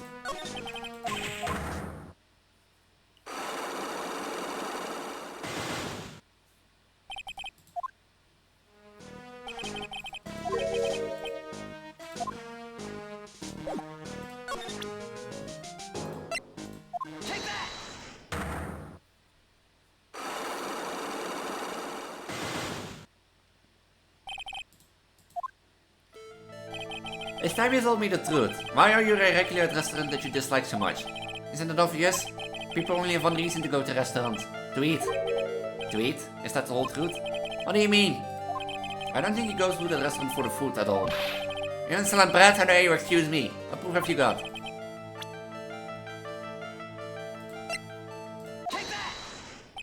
The proof is in the pudding, or in this case the lunch menu. That's the Twin set. The food at Transgender is terrible and expensive. You're wrong. It's cheap. Huh? I'm rich and inherited money when I was a boy, yes? I'm stinking rich. I haven't done a job work since I was born other than feeding the pigeons. What a load of crap. There's another story, but the price, it's nothing to me. So you're saying that you got there because you got money to burn? Exactly. I have so much cash I got to swim in my money vault every day. Unfortunately, that's a lie. What? You're flat broke. This is yours, right? My magazine. I want a rich retrieve looking for a job. I was ergens voor what? Someone's looking for a job and buying a lot at the moment and he's spending money. Oh? I don't go to the restaurant for food to just go for the Jeff Vacchino. Yeah, I think you mean a cappuccino. Anyway, how much does a cappuccino cost there? $8. What's your problem? You think a poor man will be better off drinking dishwater, do you? No, I wasn't taking that. I was wondering if the coffee in there is really that great. No, it's not. But, anyway, yes. This place has free newspapers to read every day. We hang around at home, so I'll go there. I'm sorry, sir, but there are no free papers to read at Transgender. Take a look at this. What is it? It's a newspaper I found behind the magazine rack at Transgender. So, what of it? This was the only paper there, and it's dead more than 1 month ago. What? Do you see what I'm getting at here? The restaurant doesn't get any newspapers. Tell me, why are you determined to hurt the truth? I'm not hiding anything. Listen, the only reason why you go so much to Transgender is...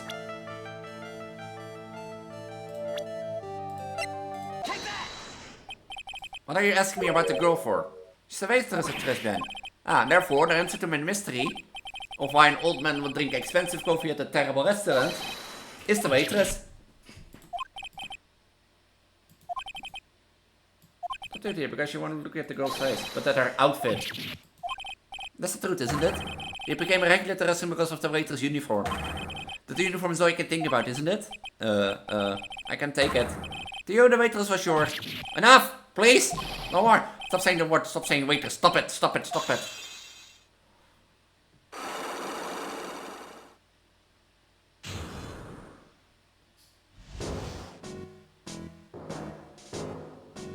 I'm surprised I broke it.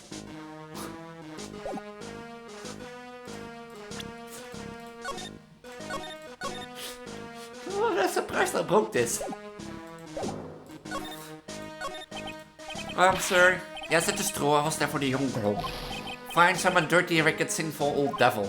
No. I didn't mean it like that. And if you get one of those lousy cup of cappuccino every time for $8, how because of the serving girl punish me and lock me up. Okay, that's what I'm here for. You'll be the same another 20 years and you'll understand what it's like. You know how painful it is to be an old man like me. Now really listen, sir. Stop calling me that. I have a name, you know, boy. Show some respect, him. I'm Victor Kudo. Sorry, Mr. Kudo. You almost think you know it all, don't you? I'm not saying another word. I won't tell you anything more.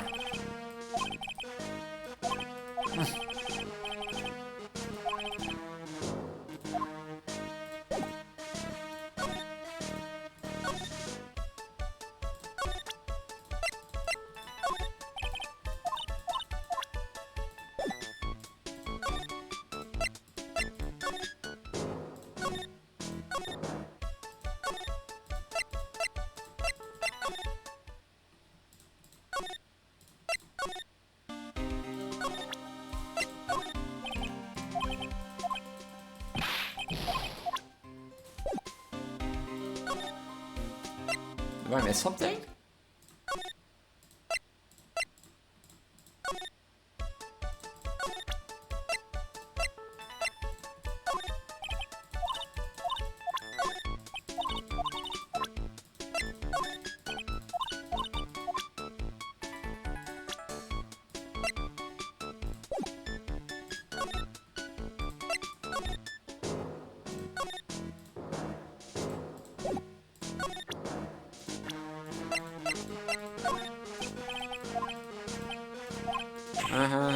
Here you go, boy.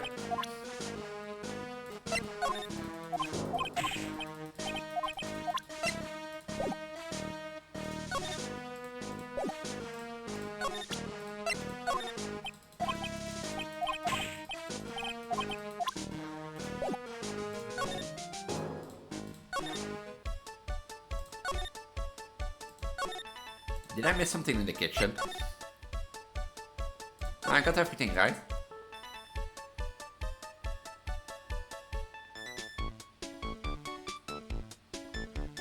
Yeah. So I got everything in the kitchen.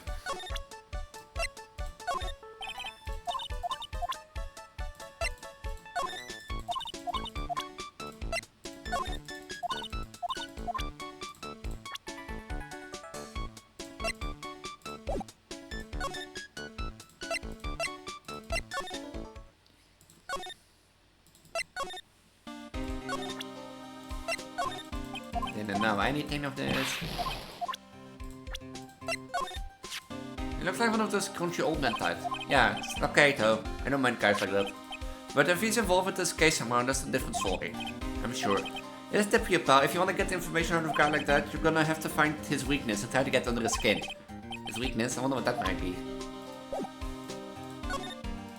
Find his weakness. Is it the pigeons? Oh, it's the waitress.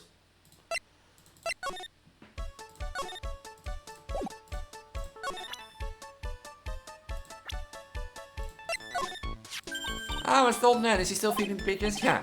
He fed me as well. I had a bunch of those seeds in my eyes. Ow, ouch.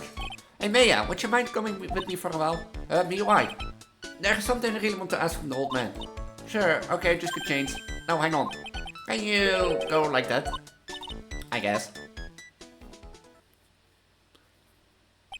Sir? Ugh, you again? Well, I see. Nick, his eyes are burning into me. It's okay, I think it's going pretty well. Ah, huh? You're still just a little child. We will no longer play on the side, alright? Play on the slide. Pigeon, pigeon. Excuse me, please, sir. Right, can you see I'm feeding the... Yeah. Well, if you don't mind, sir, I really love to talk with you. Yes. Of course! Certainly, Victor Kudo. About the incident. You mean the man who died after drinking a cappuccino? That's quite a shock even for me. He was a strange looking boy. The girl took the cappuccino over into ESC. And was the customer alone? Definitely, he was the only person at the table. Then he took one sip of his cappuccino and he said something like, "Argh," and then collapsed. Dead. Oh, how terrifying. You're so good at listening, aren't you? I'll tell you anything what you want to know.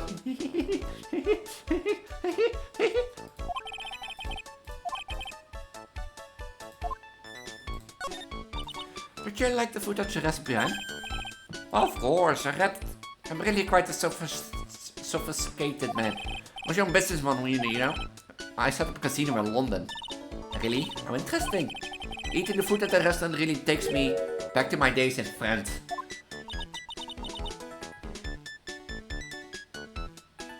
Set up a casino in London, France. Yeah, London is England, not France. Oh yes, France is wonderful. I'd love to show you around the city sometime. It's too much if I could take. I want France.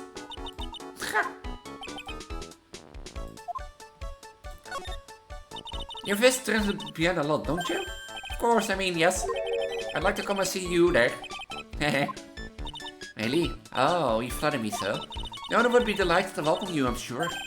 Be careful of the chef, my dear. That chef, you mean Mr. Armstrong? That's right. The man is an ex-con. An ex-convict? Whatever did Mr. Armstrong do? Oh no. Those eyes. I can't take this. He steals things from his customers. He stole my magenta. Gloss, handknits, little things, mainly. He's a pilfer. So be careful around him, my dear. Are you sure about this? Of course, he was arrested for it once. I was there when it happened, having my Javino. Let me write you a little haiku about it. And what is your little haiku? Convicted before a wicked man or woman, repeat offender.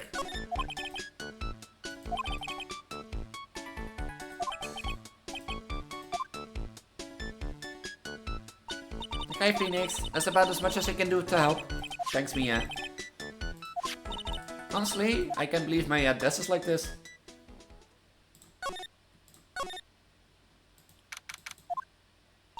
I guess about time to wrap up today's investigation. Had enough of being a waitress? Yeah, plus no one came to the restaurant. Oh la la, mademoiselle May, I don't know, you can leave me like this. I'm sorry. That reminds me. Sounded one tree, didn't we? Mr. Armstrong, I hope you won't mind, but I'd like to have another word with you. The volunteers, of course.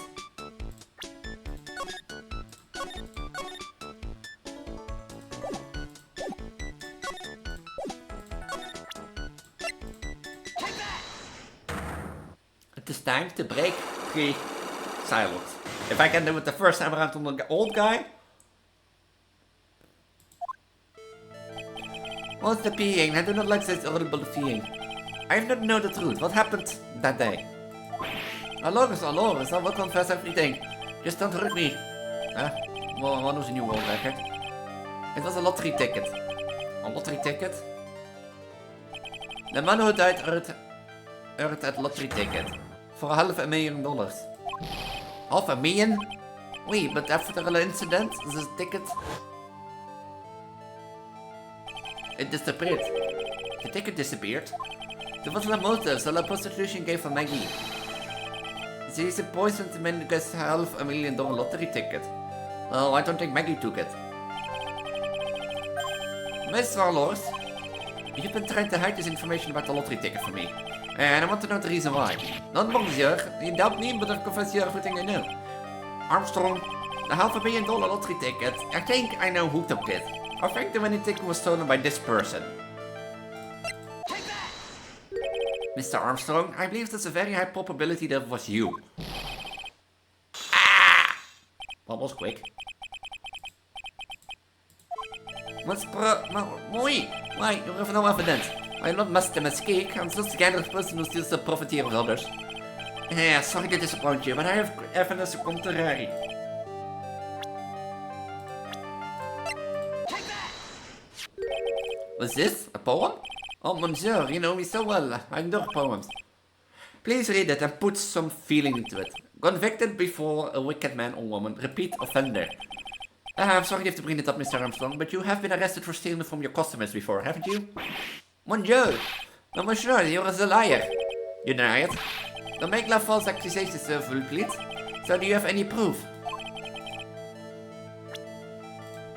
Take that! It seems old habits die hard, Mr. Armstrong. What's that? This is my magenta. And I found it in your kitchen. No one... I have a weakness for little trinkets and figurines. My energy just slips out, I cannot stop it. You stolen handcrafts, gloves and other things from your customers, right? Oui, it's la truth. And you're just a tiny little girl inside, monsieur, a tiny little girl. Besides this time, it was not a small trinket, oui? It was $500,000. Much known, why would I steal it? I have no need for such money. Monsieur, what is it? Is it true that you're some pretty serious trouble, and that you're in debt and in need of a large amount of cash? Take that! This restaurant isn't deep in the red, isn't it? Ah! You have a loan, to the tune of $500,000. The lottery ticket would have wiped out your debts. Well, Mr. Armstrong, what do you have to say for yourself now?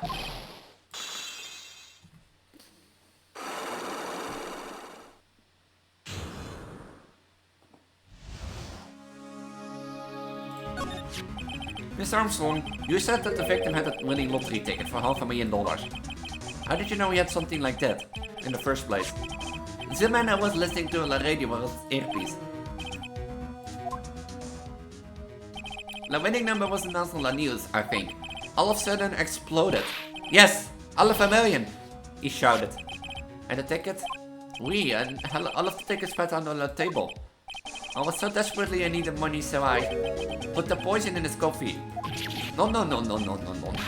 Oh no, you nutty man. I simply imped myself to one of his tickets. What? The victim collapsed and Maggie passed out. I thought to myself, what? That's so many of them. But only one of them was the winning ticket, right? Because of you. No, this is not true. I did not take the ticket for $500,000, I mean. But you just told that you did. You said you took a ticket. Miss Non, my feel. It was not. That's enough. Huh? Oh, Godot. What the heck are you doing here? This is without a doubt the worst coffee I've ever tasted, Mr. Armstrong. Perhaps Mr. Armstrong stole one of the victim's tickets on the day in question. I'm a Laratranon, just a pretty little girl who's everyone laughing at. But in that case, Maggie shouldn't be the only one under suspicion. He had the wrong ticket. What? Mr. Armstrong made off with the winning ticket's pretty neighbor. So, the ticket he took was worthless. Not quite, he did win something. $1. You see, I'm just a pretty face without my looks, I have nothing. So, what happened to the winning ticket then? The one he meant to steal. Indeed, what did happen to it? I don't like spoiling myself by watching trailers, so... Well, I'll just wait to see how the movie turns out tomorrow, won't we?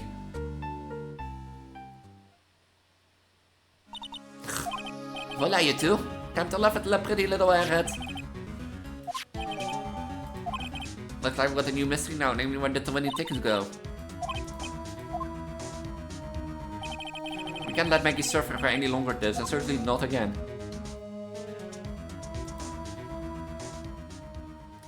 So we have a winning lottery ticket worth $500,000. A cafe that's like $500,000 in debt. And a phony riding around as me?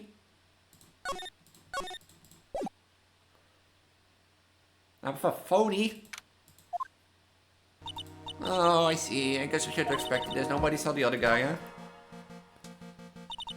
But he wasn't there when I took the coffee out. Outside her, Maggie. Ah! What could you? You're doing right, how you're feeling? I think we need to ask any of the questions, sir. Don't let him get you down, Maggie, and don't forget to eat well, okay? And you? Yes? You better square this case away. Got the pal? Maggie's innocent, you hear? If you screw up, then I'll be doing some squaring away myself. You're on the straight for once, huh? Yep. So you'll be able to help Maggie out, right? Oh, of course. I got the situation under control. I'm gonna be the first witness on the stand today. If something I say doesn't match with the facts, make sure you point it out, alright? You never say something that makes with the facts, but okay. Okay, go ahead. Bye. I don't need you.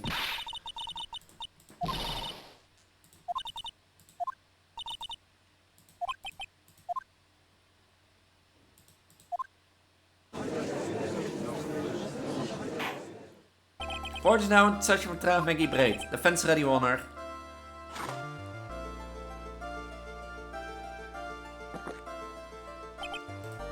Ah, bitter. Mr. Right? Yes, Honor. Ah, what's wrong? Nothing, it's just whenever I addressed you in the previous trial, your response was... You talking to me? Was a little well intimidating. No, that wasn't me, that was the phony Phoenix. I see, so our trusty Phoenix Wright is back with us now? Our trusty. So Mr. Godot, your opening statement please. Mr. Trial, whether you're fake or the real deal, we will find out soon enough through this trial today. But I can't tell you that I'm the real Phoenix Wright. I wasn't questioning whether you are Phoenix Wright or not. I was questioning whether you had studied law or not. That's what I tend to find out. For some reason or another. As everyone is aware, the court has already given its verdict on this case once. Therefore, I won't stand for irrelevant testimony during this retrial. Nor will I stand for a simple repetition of evidence presented in the last trial. Now then, Mr. Godot, please summon your first witness. Hey, Gumshoe. Hello.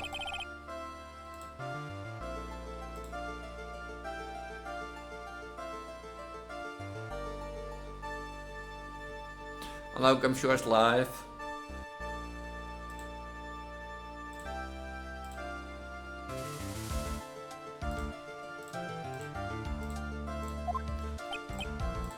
Witness, state your name for the court. Oh, sorry, sir. The name's Police Department Detective, all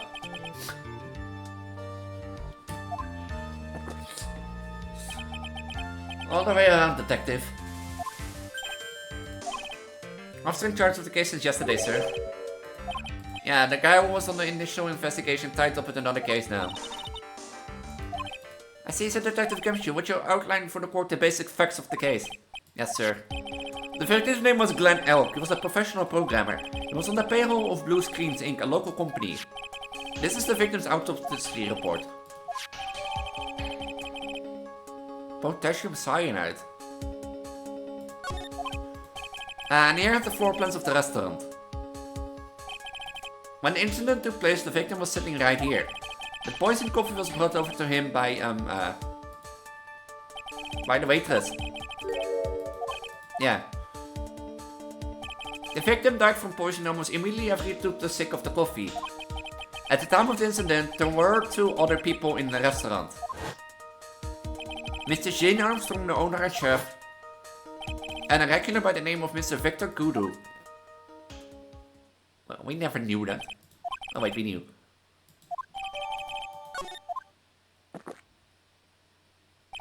Come, detective, take up this hammer and nail the defendant's coffin shut with your own 2 hands. Now then, Detective Gumshoe, let's have your testimony.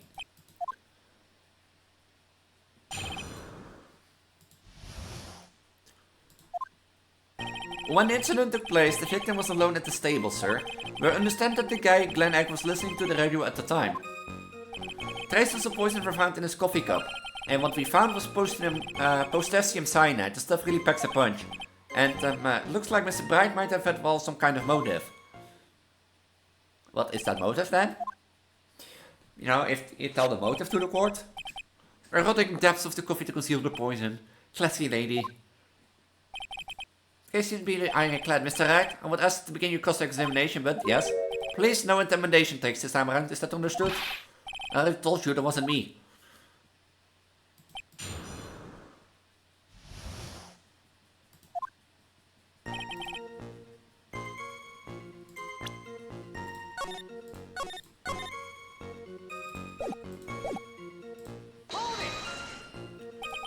Can I stop you for just a minute? Huh? What is it? Your testimony now doesn't match the testimony given by Miss Bright. She claims that there was another man at the victim's table. Objection! What can I want to say when we face with a homicide conviction? Hey, that leader testimony is support by the owner of the other customer. Isn't that right, Detective Gumshoe? Yeah, that's true. There are two testimonies tie up on that.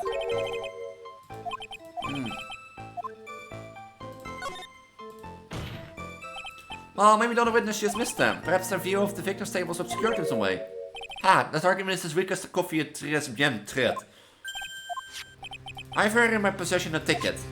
A ticket? Yes, a one-way ticket to Guiltyville, population independent. This is a photo I've taken from near the entrance to the kitchen. This is a scene witnessed by the chef, moments after the poisonings took place. I think the court will agree there was such a clear view of the scene of the crime. How, Mr. Trout, could anyone have overlooked the second person at the table? Seemed to show the victim table extremely clearly.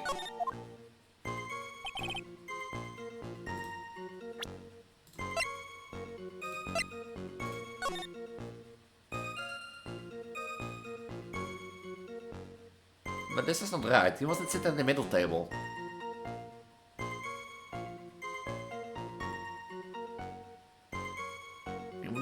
He was not against the wall, or is this like... no.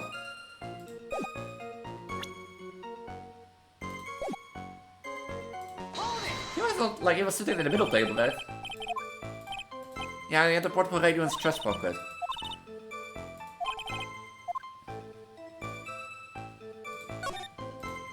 And what was it that the victim was listening to the radio, Detective Gumshoe?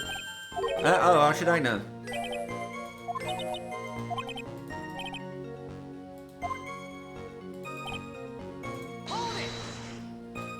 So traces of the poison were found in the coffee cup and nowhere else. Not sure, I get you, pal. I have to put in layman's terms, I said it was an empowering substance. So the poison could have been in anything that was on the table. Sugar, salt, pepper. Ah, do you put salt and pepper in your coffee, Truit? Black with no sugar.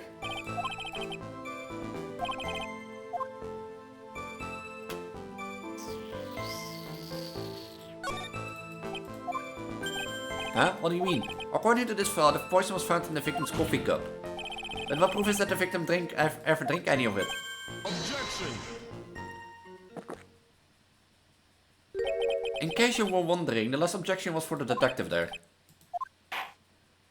Oh hey, you're right. You may be fooling the court, but I'm not falling for it. If you have the time to waste, you have the time to present the piece of evidence. Yes, that piece. What piece was it again?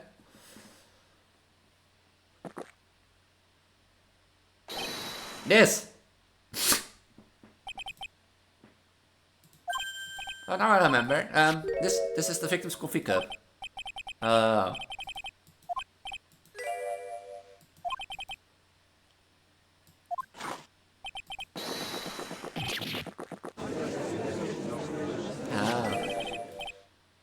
Only prints on the cup were the victims and the defendants. Upon further investigation of the cup, we found a certain chemical substance.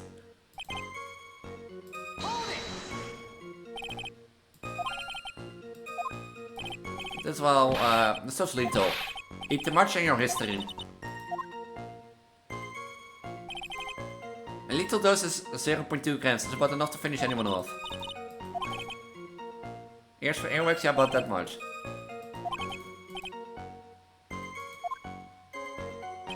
And then it looks like Mr. Bright might have had well, some kind of motive. Yeah, but if you ask me, it's been blown away of proportion. You know my golden rules, detective. Check out a bad cup of coffee, you can always get another one.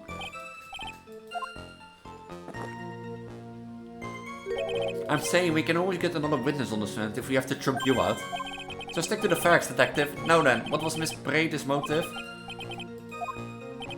They said she wanted to steal the lottery ticket. It disappeared from the scene of the crime. And it was just any lottery ticket, it was winning ticket for $500,000. And Miss Samson knew about the ticket too, didn't he? But he stole the wrong one. Then it's possible Maggie stole the winning one.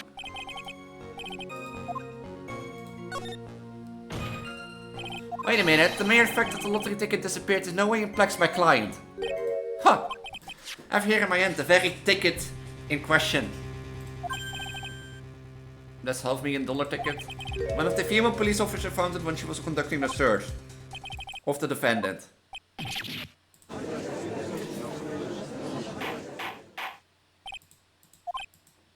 She's quite a lucky bird, our little witness.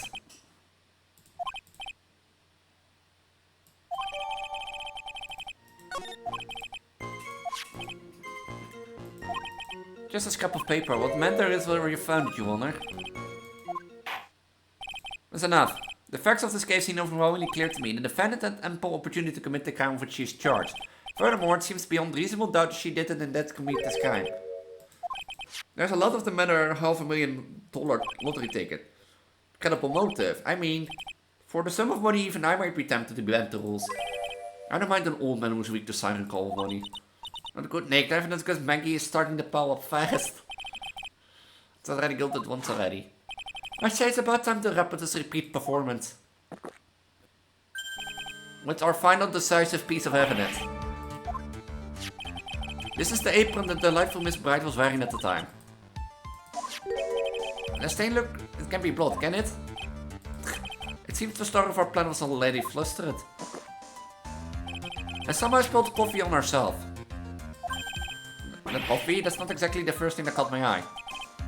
Of course, the coffee stain is the most interesting thing about the apron. No, there's something else that stands out even more. Of course, I'm referring to the pocket. A search carried out right after the incident uncovered this. Potassium cyanide.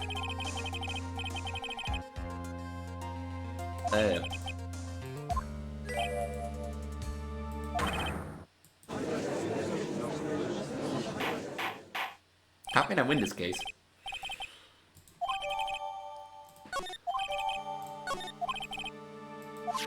Why have you not explained the bloodstain in the court? Bloodstain? What bloodstain would that be? That's ridiculous, no one told me anything about a bloodstain. Well, detective, could this stain really be blood? No way, sir. It's just ketchup, sir. She must have gotten someone her apron while taking someone the breakfast that day. Again, and if you drink 17 cups of ketchup, witness. I haven't seen anything yet to make my doubt the last ruling I made on this case. The motive, the opportunity, and the supporting evidence, they have all been clearly established. Alright, it seems that you're a phony after all. I am not a phony, you're a phony. Really know how to drive my nuts. Witness, please continue with your testimony. Describe for the court the crime scene and the findings of your investigation there.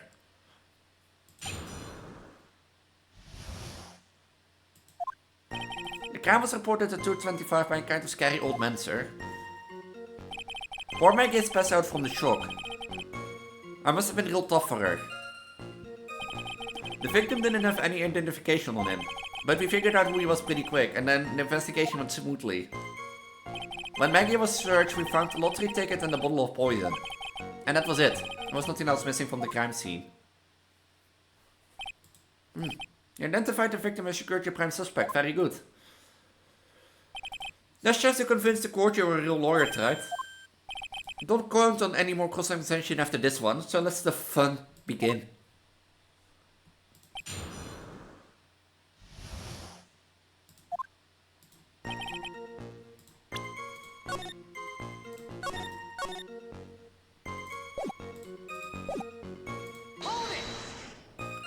Serial man detective comes through. There's an old man who was a regular at the restaurant when the incident happened. Officers were dispatched right after the report came in, but the old guy still made a fuss. Why took you so long? They rolled abuse at them and seats. Hello, detective. I'm not a detective. I'm an attorney, and I suck at my job. Apparently, I have a phony. You know, a phony. It's a phony. Yeah, a phony. Hello, Casio. How's life? I was not thinking I got each one with my teeth. The old man was the only other customer in the place at the time. He took his time finding their payphone apparently, so he was late reporting the crime. Yeah, big phony. Apparently this case already happened, but I did the case when I had the phony. So... But apparently someone got poisoned and my witness said, or my, defendant said there were 2 people, but there weren't 2 people and everything leads to pointing her. Camera on 10:40, Meg was still out cold in the kitchen at the time and took another 10 minutes or so before she came to. So, I haven't, I've been doing great because everything points against me. But, it's October. So that means Halloween is around the corner. Any fun plans for October? I would love to see Maggie sleep like that, all pretty and peaceful. Say medics for your own time, detective. All you need to know is about the investigation. Oops, I guess I'm pretty red right now, aren't I?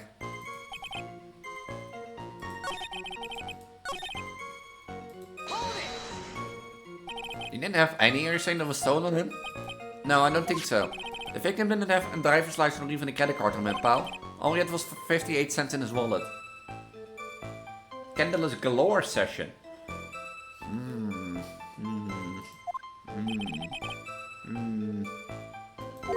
Yeah, I can't believe I found someone with less in their wallet than me, pal. Was some kind of outlaw, I want to give him a bit of an edge. We figured out who he was pretty quick and then investigation went smoothly. But like, I have, well, with Belly of course, because you can see, I probably have some Christmas stuff to do in the coming month. Even if Halloween is not a thing. Yeah, Halloween is not celebrated here, and normally in October I put up my Christmas tree. Or when they start at the...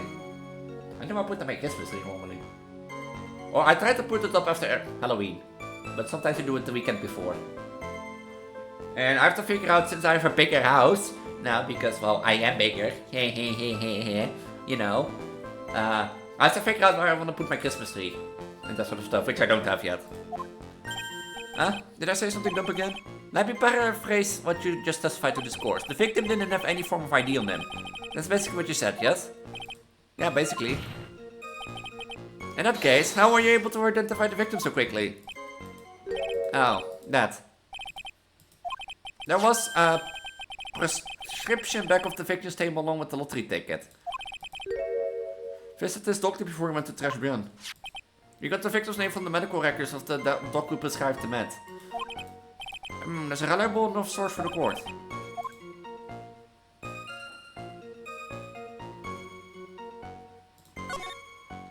So what sort of medicine was in the bag? Well, actually, the bag was found empty.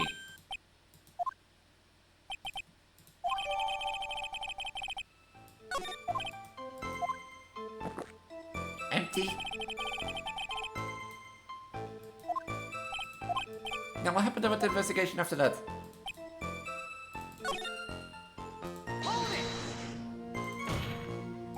But yeah, Christmas, I'm looking forward for Christmas.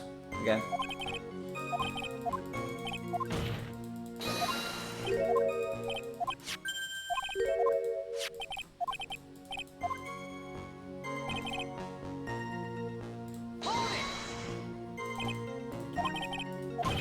But someone played the evidence in Maggie's pocket. Hey, you nailed it, pal. Happens to me all the time. We had a department party the other day. When I got home, I was wearing the boss shoes. Keep up this crazy testimony, detective, and those shoes will end up down your throat. That's right, someone planted evidence in Maggie's pocket. There's a pretty bold statement. Care to back it with some evidence? Well. Perhaps you have evidence to support your claim is right. chestnut candy candle melt. Is that like an almond or like a walnut? Chestnut. Oh. Chestnut candle. Is that like an item thing? Sorry, I'm like I'm just like too much Christmas skill. Did I save?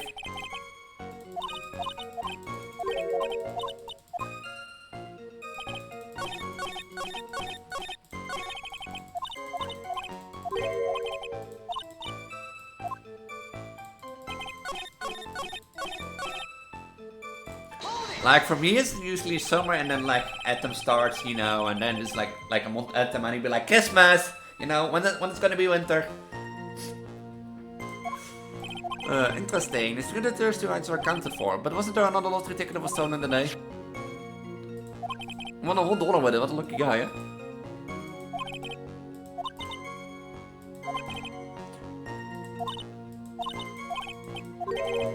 What is the hole in his testimony?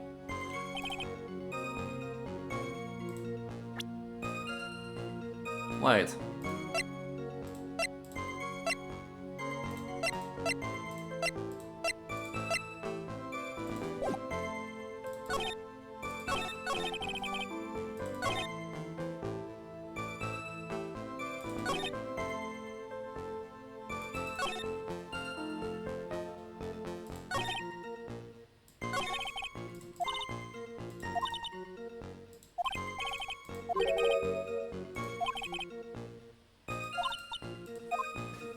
There's a rainbow on your belly. It was bringing a smile. On my belly?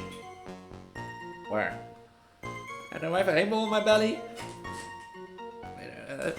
Do I? It looks like a rainbow, but I can give you that. What did they miss?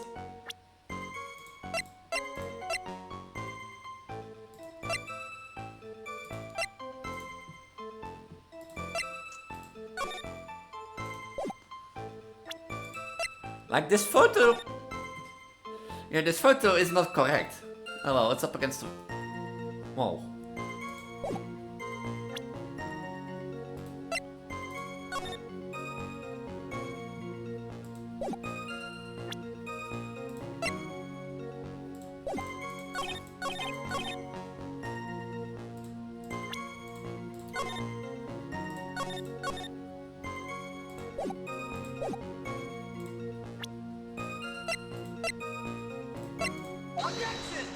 Now?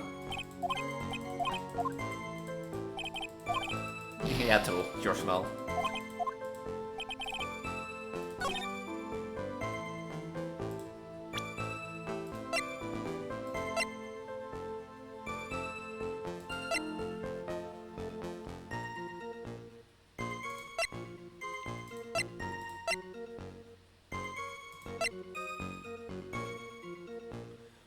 What is the contradiction? Like...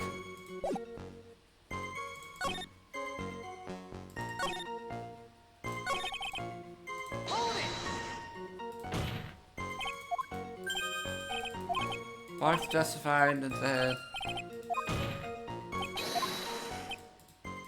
Oh, that. I mustn't push it back.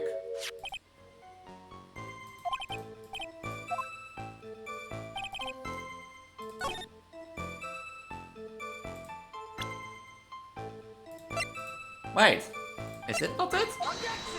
No.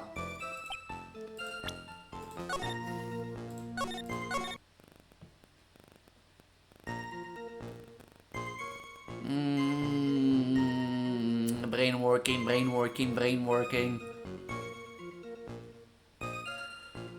We have a poison. There are supposed to be 2 customers in, or 3 people in the, or 4 people in the restaurant.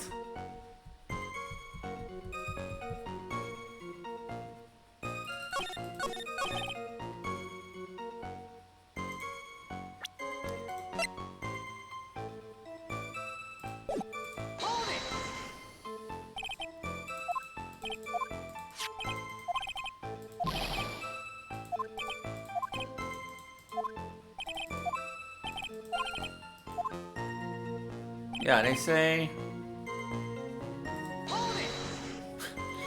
Why does my brain not work?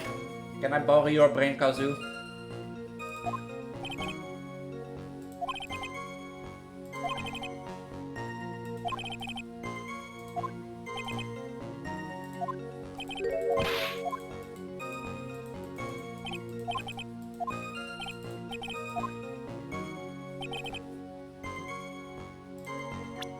Do I use...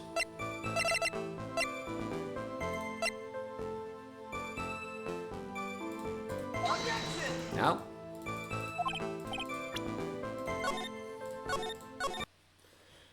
My brain is not working.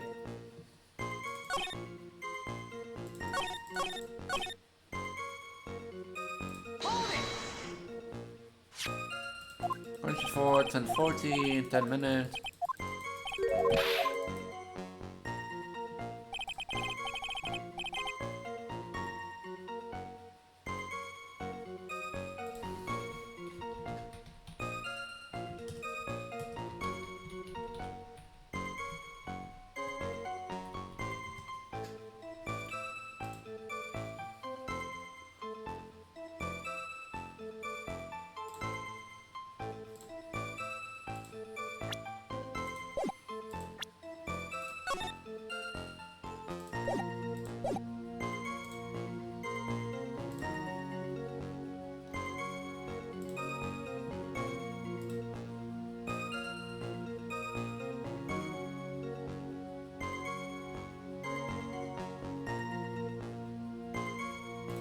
Oh.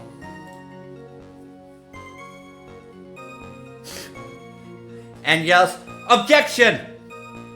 You know. I was close with the perception bag. I was close.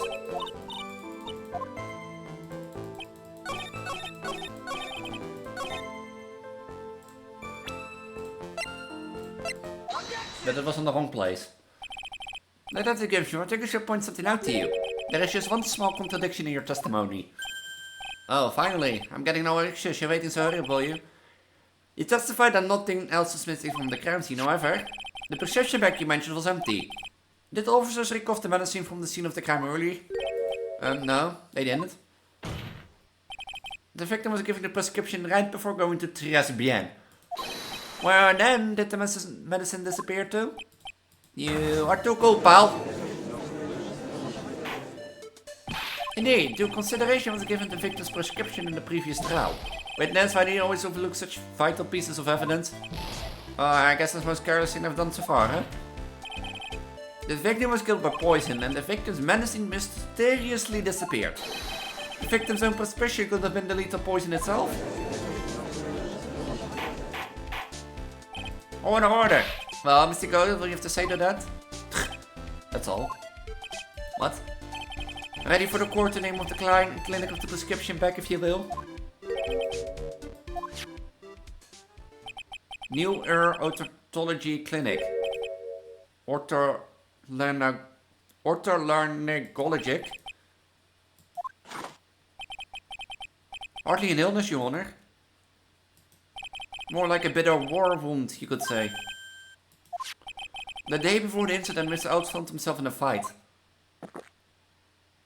He took a blow to the side of the head and ruptured his eardrum. And what on earth was the prescription he was given?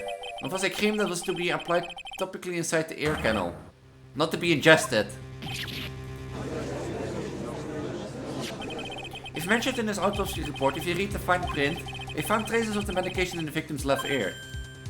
It seems Mr. L correctly applied some of the medication while he was at Transgender.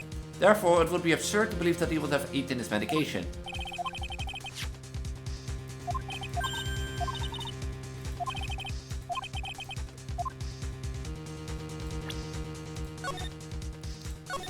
Object? Of course we're gonna object.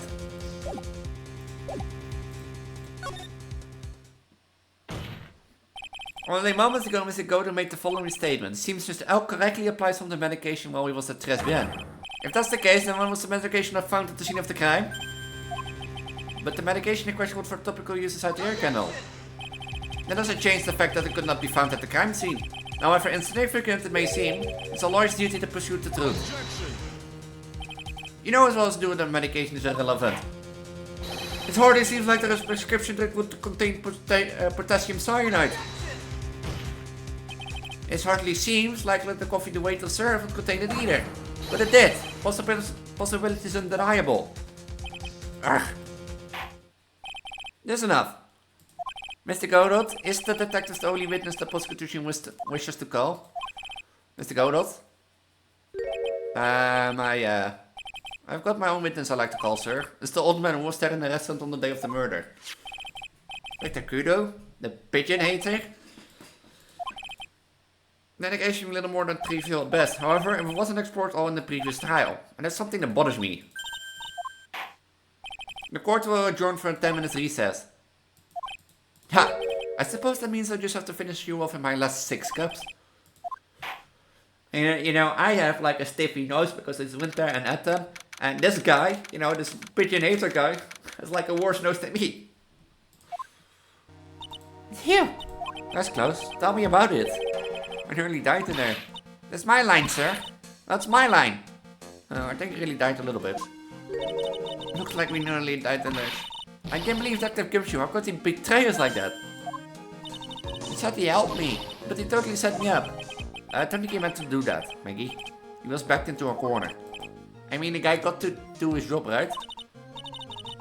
What do I have to do with it? I'm innocent. Sorry that I couldn't, like, contain my desires.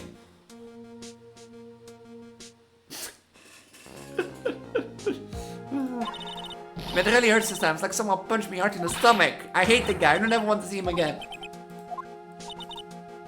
Be the old guy from the park, right? Here, just look at his nose. Look how red it is.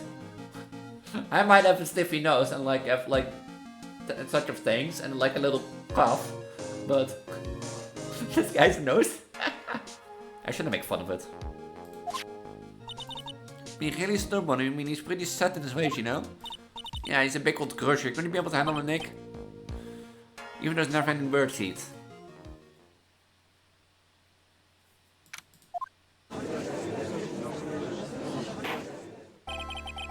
And remind me that I never become a court jury or an attorney again.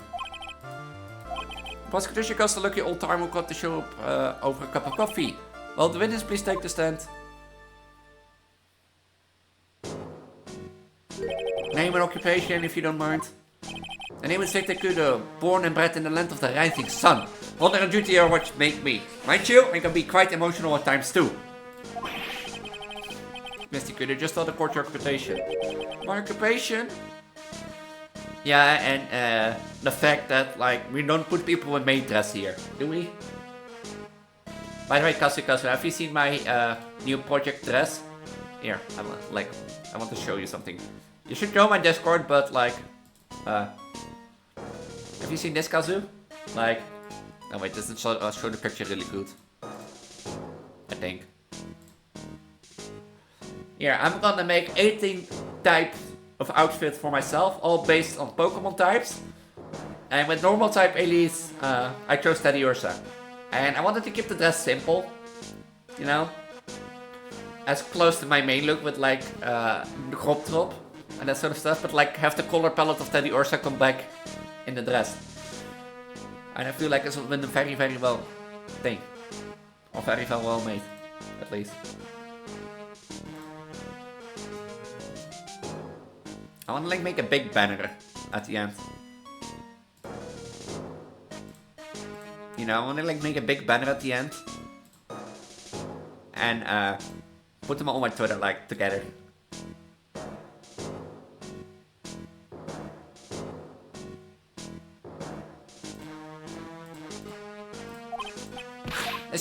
Oh, I clicked.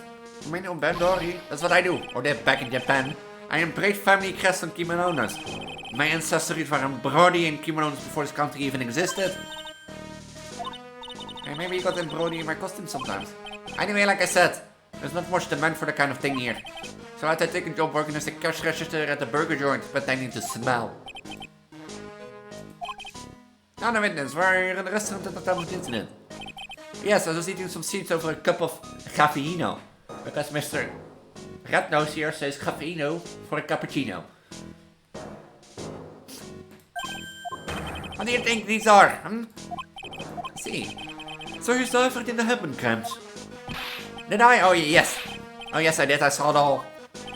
Then please tell the court. We're all ears. Sure, I'll tell you every last detail.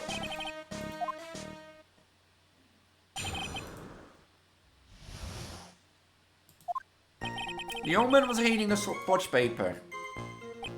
The serving girl brought him a Javicino, but she put something in it. The man took one sip of it, looked like he was in terrible pain, and then collapsed. The serving girl, there in the defendant's chair, I remember her well. Because she looked at her outfit all day and nothing else. You're bad as the rest of them. And the new flanked Vods, what's wrong with the old-fashioned one, huh? All the talk of radios and glasses, the wireless is spectreless, I tell you. Listen to me, everyone. Don't forget the old values, don't let the old good old days slip away. I wonder what my neighbors are gonna think of me. I wonder what my neighbors think of me sometimes.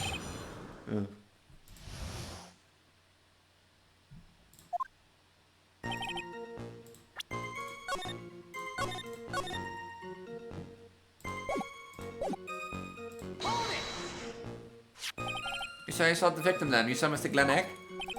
I wanted to know if guts and brain retain the sportsmanship or not. There are partitions between tables on the same side of the restaurant, right? So what if there are? If you say that you could see the victim, that means you were sitting at the table on the other side of the restaurant, correct? I got to the place to drink cappuccino. I don't go to sit. I don't remember which table was sitting at.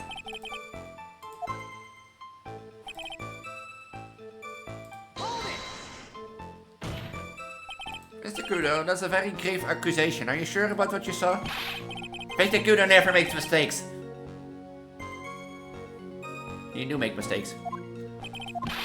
I said fine. The doctor said I only need spectacles for reading and driving. And I saw what the serving girl put in the cappuccino as well.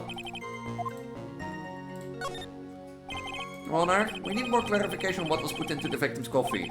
I'd like to ask the witness what he knows about this testimony.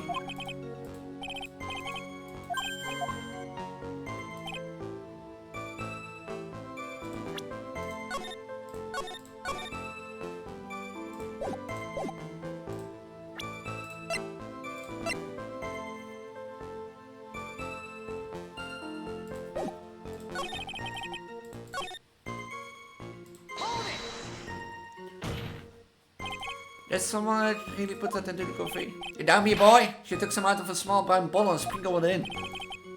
Couldn't she have been adding sugar? Sugar in a small brown bottle like that? Witness, could you please describe the bottle in more concrete terms? A bottle like this, perhaps? Oh, there it is, that one. Presume. So what did the accused put in the coffee? You think it's clear, don't you?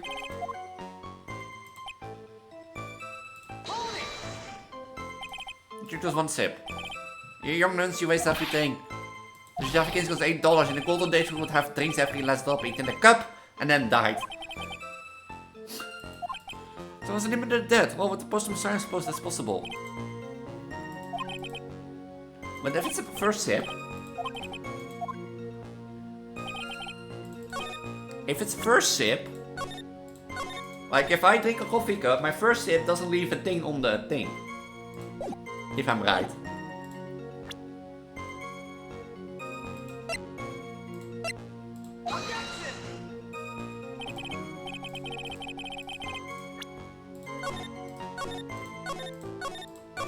I am not right, I'm an idiot.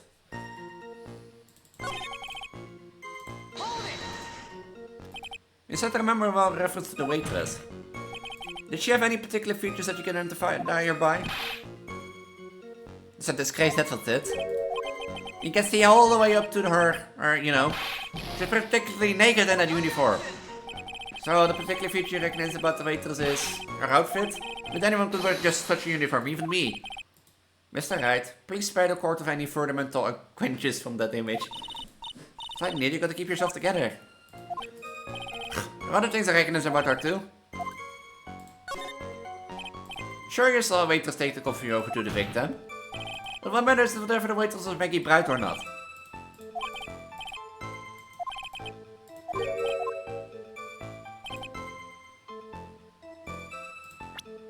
A ribbon in her hair.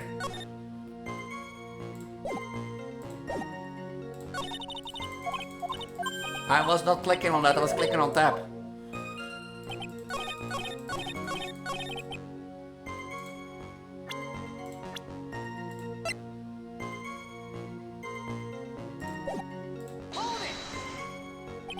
And you seem to remember several details about her appearance. What about the most crucial detail of all, her fate? I want to remember that. Objection. The witness noticed the straps on her accused's apron. He's unlikely to make a mistake about her fate. The color of the ribbon in his hair was red.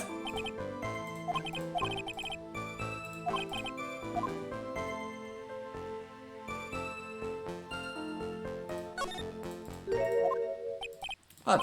The ribbon in her hair and the straps on her apron, was that fascination? Objection. People have all kinds of fetishes, right? We don't need to embarrass the witness. Listen here, young upstart. I've got some sick strap fetish. Is there any relevance to the witness' unusual love of straps, right? I was just curious to why he was so fixated on waiter straps. Not a strap fetish. How many times do I have to repeat myself? Well...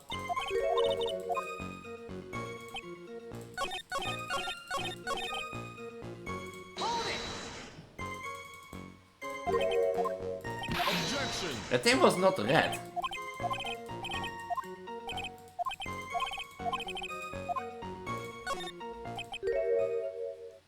You see from the back. So what?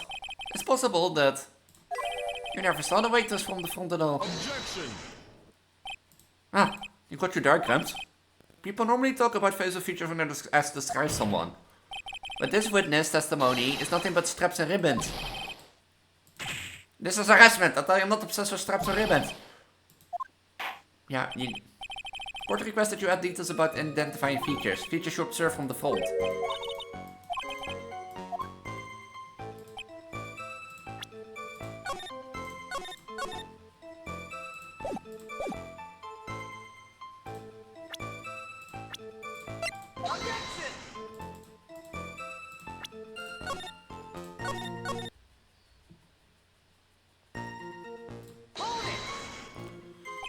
You didn't find anything distinct, but that did clearly see the witness face, yes?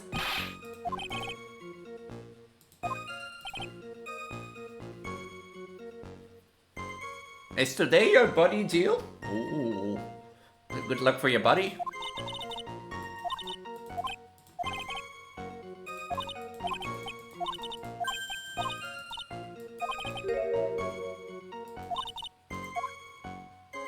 I mean, like, good luck to your body, because, like, well, from Rosalina and Leonard, there was pain. It was...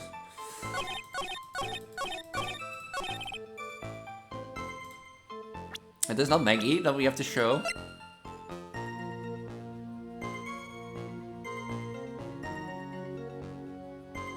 And what's, like, what do you show then?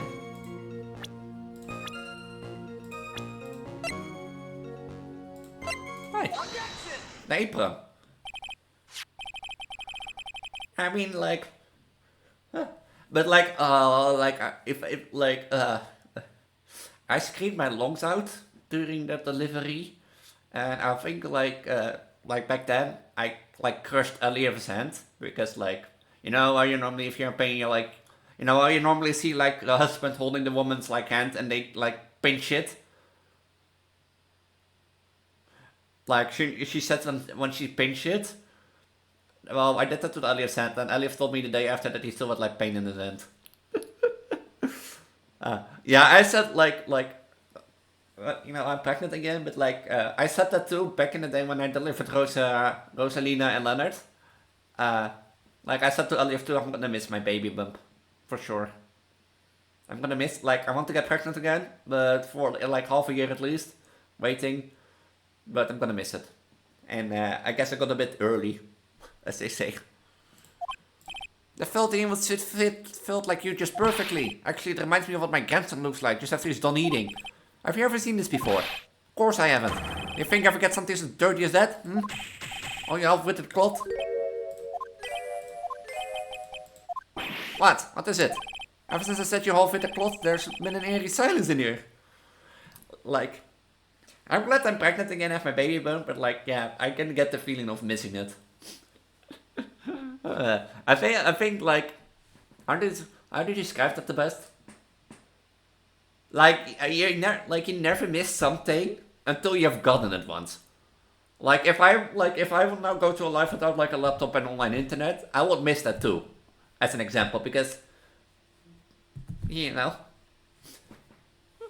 Or for example, if I never could stream anymore because of this, I would miss it because I love streaming and I love being a content creator. Mr. Kudo, this apron is the apron worn by the defendant on the day of the poisoning. And as you just said yourself, you would want to forget something like this, which means if you have really seen this apron, you know what I'm getting at. You couldn't have possibly seen the waitress from the front.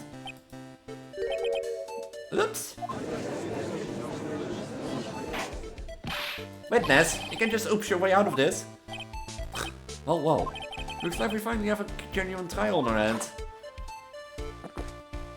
But yeah, like, if I'm gonna give birth to this boy... Oh yeah, wait, did I tell you the genders? I didn't tell, did I?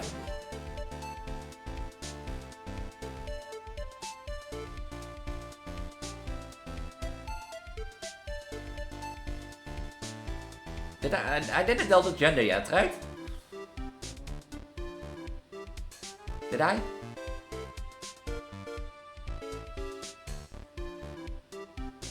Well, I'm gonna have a boy for Lilia, and Lilia's gonna have 2 girls herself. So I'm gonna have a boy, which I am a surrogate mother for Lilia, and Lilia's gonna have like 2 little girls, which was funny. But so yeah, when I give birth to this little boy for Lilia and that sort of stuff for her and Alief, then you know, I'm gonna miss my baby bump too, and that sort of stuff. But some people don't like being truthful. That's right. I mean, look at this game. People are never truthful. Listen, Twitct, here are the facts. On the day of the incident, there was only 1 waitress in the restaurant. But I'm having a boy for a surrogate mother for Lilia. And she has 2 little girls. Oh, you're truthful. Oh. And why that? Exactly, and when that 1 waitress put the poison into the coffee cup, this old guy was watching.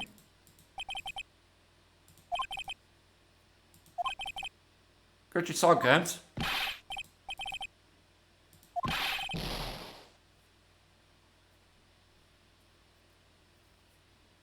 Because you did it too much? Yeah, that is cool. That's how school life is. My hair is so tangled up, like... Ooh. That's how school life is for you, Aurora.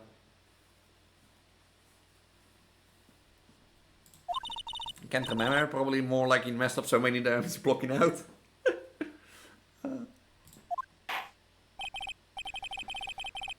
Well, that is not on you, but like adolescents or teenagers, they're growing up, they're discovering themselves, and most of the teenagers see diapers as a baby thing. And if you say you like diapers, they be like, oh, you're still a baby. And most teens, like teens, being a teen, and especially in school, it's like being on an ape-rock. Most teens try to fight their way to the top, and if you tell them something they can make fun of, they make fun of you, so that you're more down and they are more on the top. If you know what I mean. That's how people are, and schools are, especially. That's why for teachers, it's so important to maintain control and show them that they are on the top, because, well, it's a monkey circus in school, so...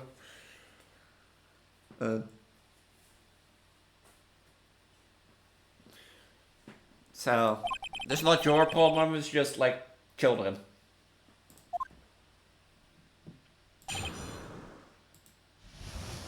This is just how children are, or teenagers. None of these pesky young types having a broken pair of spectacles. And the newspaper in his right hand and a noisy bed kept rustling his pages. The old man was listening to the wireless, I remember that well. Then the serving young question brought over the Chavino. Little fidget picked up the cup with his free hand and took a sip. Memory is, it seemed to me that I remember the victim a great deal of detail. About everything.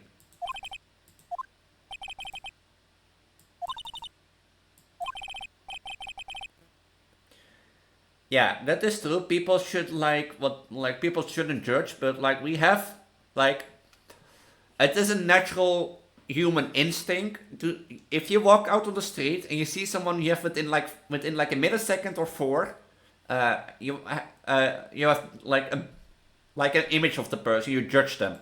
That's a natural human thing. So it's, yeah. Wait, how first now was?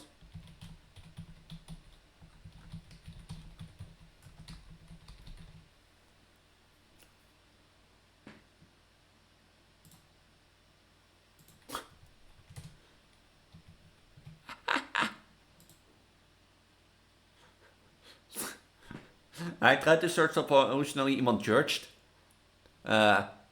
En ik krijg like all pages of like how to ask for like an street, street prohibitant, like area prohibitants or something.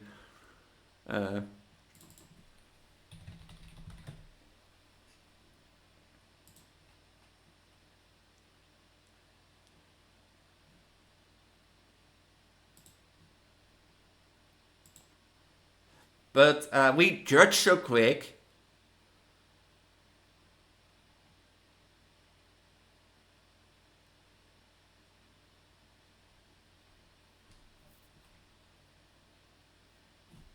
Like we judge so quick because it is from like the pre-age of humans. And what do I mean with that? Like back in the day when we were like hunters and that sort of stuff, we had to like make quick decisions if something was bad, dangerous, or safe. Like if we saw a berry, if we saw an animal, and that instinct stayed with people.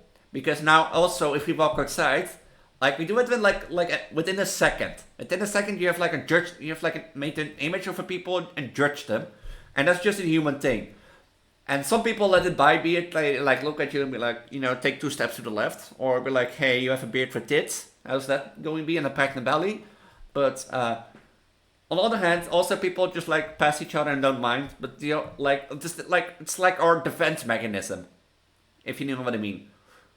Like with that mechanism of like making an image of someone, judging them within like a second, we also can like prohibit danger. So people judge, and it's a natural thing. But some take it way too extreme than others. So that's a mouthful. That's a real mouthful.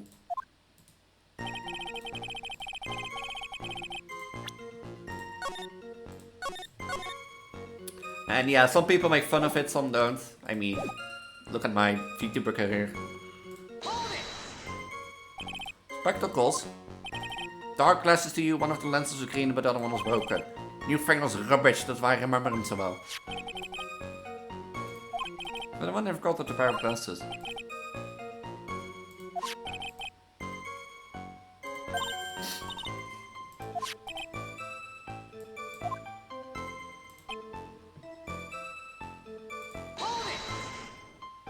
The newspaper was sports paper, was it?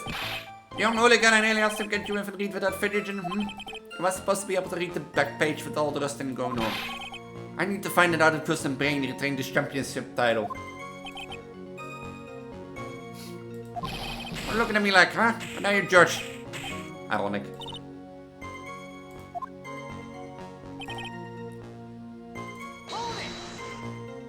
And the wireless. The delicate young rascal. In my day it was one or the other. Read the paper or listen to the wireless.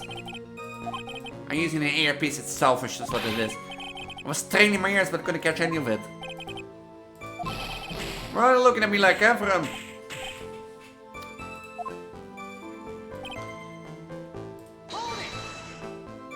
You mean the waitress who you yourself from behind, right? Those are you, never let anything go, is that right? Maybe.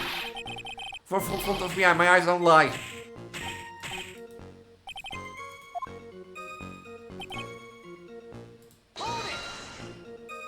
Is free end?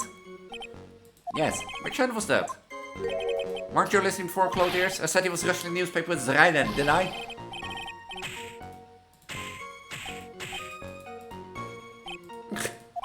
Perhaps the great Mr. Twiiter's 3 ends. But yeah, people will judge every way. Every is more holes than a slice of Swiss.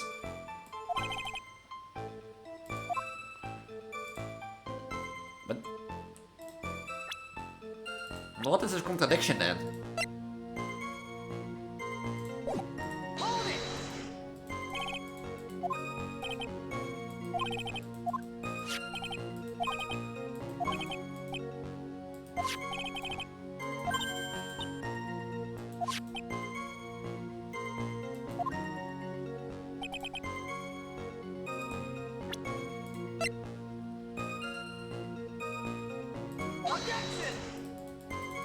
That's not contradiction, Elise.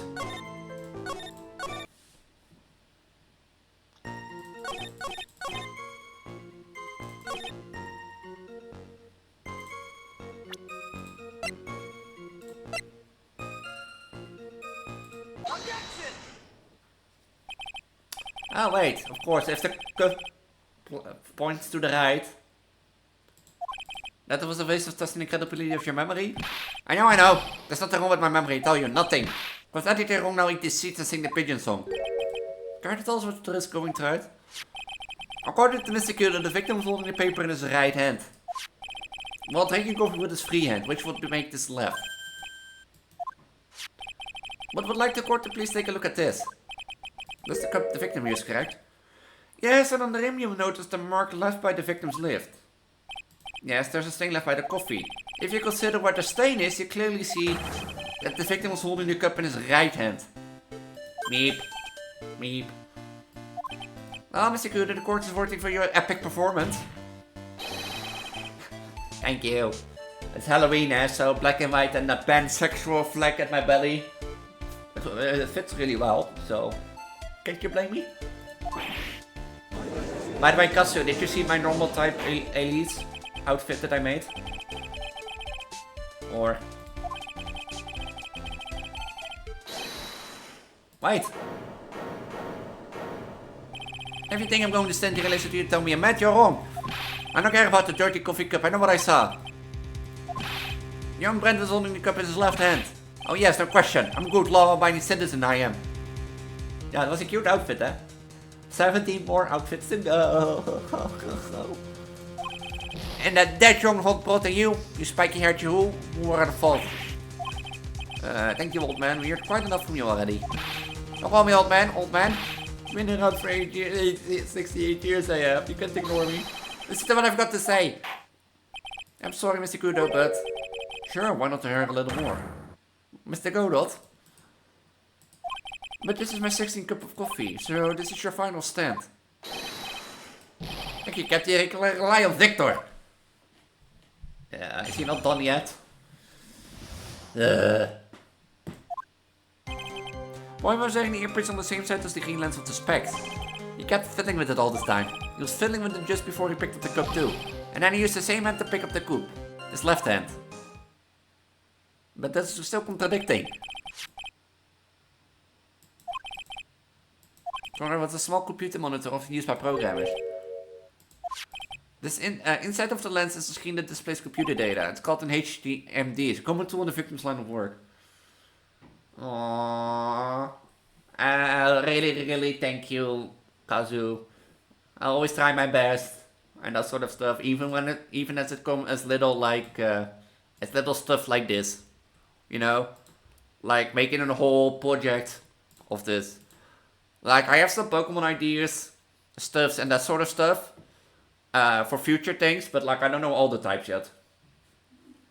But it came out really cute. So it came out really cute. I like it still. The orange team people say was way better than the brown one. Yeah, I know I love you and appreciate you. I know I love you too. Can I know you here?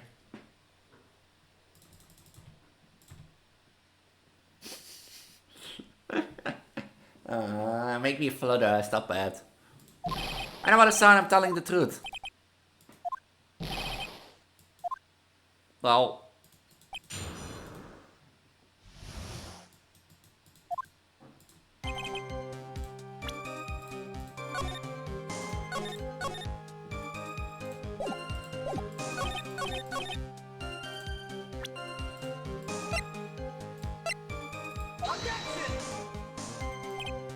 Ah, that's not an objection? That's not an objection? So the victim was wearing a HMD. HTTV, CDDV, what does it matter? And you're sure that was the wearing on the earpiece on the same side? No question. I could only see the side on the head from where I was sitting. Yeah, that is pretty obvious if you look at the floor plans. On almost the table you had only view of the victim's side of the victim's head.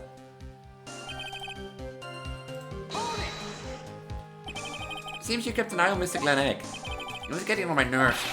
Rushing that newspaper and fiddling with his earpiece all the time.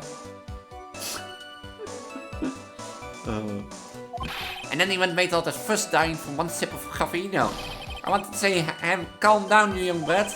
Just looking at him made me suddenly speed up my seed eating. I could have choked.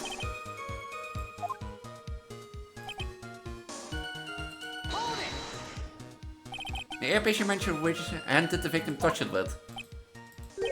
You're one of those people, aren't you? You're the type that uses your left hand to get things out of your right pocket. Or fastens your left cuff with your right hand. And who the tour guide says, on your right you see the famous blah blah blah. You're the only one who desperately looks left, well, aren't you? Huh? No, I didn't mean. Also, you used to hand on the same side of his body that the earpiece was in.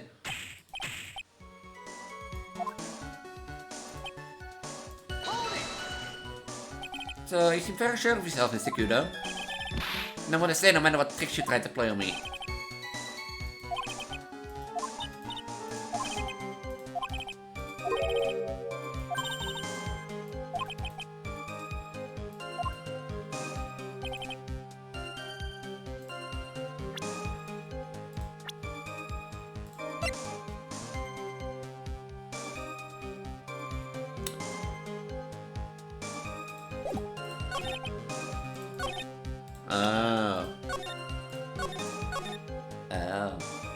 Why would you wear a radio on your left or an earpiece on your left ear if your left eardrum is rot?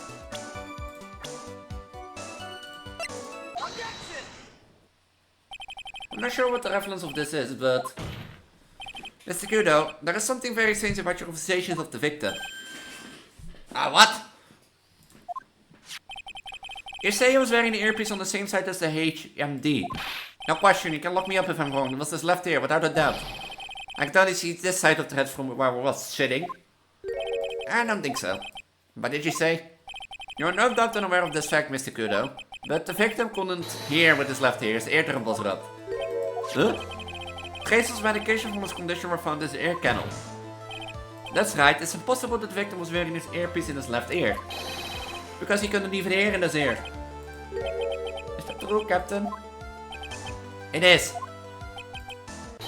Pip, pip, pip, pigeon. Hmm? Pretty pigeon. Mm-hmm.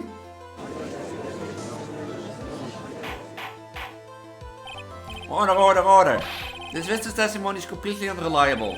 Elise saw the waitress from behind. And he claims the victim was wearing an earpiece when he knows his eardrum was ruptured. Well, Mr. Godot.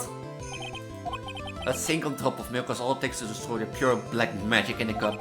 This old man is my drop of milk. Captain, why are you calling me a drip? This is the victim's coffee cup in which the post-time cyanide was found. The mark on the rim clearly showed the victim picked it up with the right hand. I never back down, I know I'm right. Let me put you out of your misery clearly. The victim used both hands. He took a sip of the cup held in his right hand and switched to his left. This old man is on. Impossible. The witness has already testified on numerous occasions that the victim died immediately after taking just one sip of the coffee. Which hand the victim used to pick up his coffee is irrelevant, Your Honor. The facts still stand, with one hand or the other must all drink the poisoned coffee. Like this. Sadly, Mr. Goat, it doesn't wash. The point of this testimony was to establish whether the witness' memory is credible. And the results are clear. The testimony given by this witness is useless.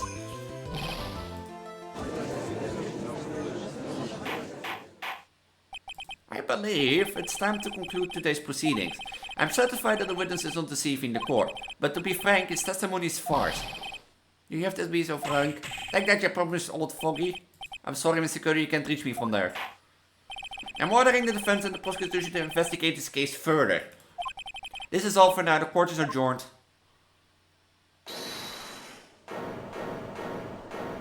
Right! If we stop now, where does this leave me? Leave you, Mr. Kudo? Thanks to that blue-suited young upstart over there. I'm just a bumbling old man who can't even dot his own crosshairs now. I'm sorry, Mr. Kudo, but there's nothing I can do. Mouth shut until now, but there's something else the court should know. What? There's more? To be perfectly honest, it might not be anything. But I want another chance. I want another crack at you, you young shark. Me? Well, everyone, do you say to one final showdown? This final chapter in his old man scrapbook? Sorry, Gramps. I've already had my 17 cup of coffee. You got to listen, Captain. I'll give you all the Jeffrey you want if you come to my house after the trial. That's enough, witness. I believe it will be quicker for the court to just hear your testimony.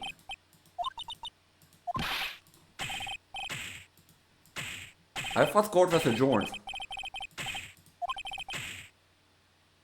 Even at ammo. I thought the court was adjourned.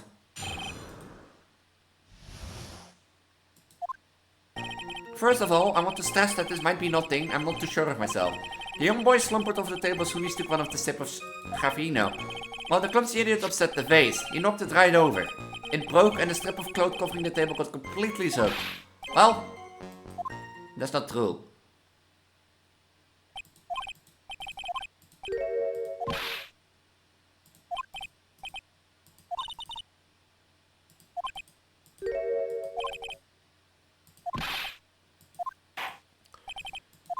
Because if the whole table would have been wet, all the lottery tickets would have been there, but it would be unusable.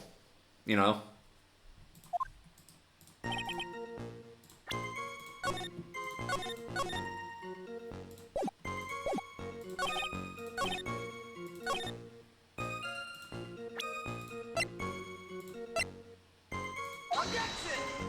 Not? Oh. Sometimes I get ahead of myself, you know? I'm going too quick. The court generally prefers witness are sure of themselves, Mr. Kudo. Come on now, you won't beat me with this testimony.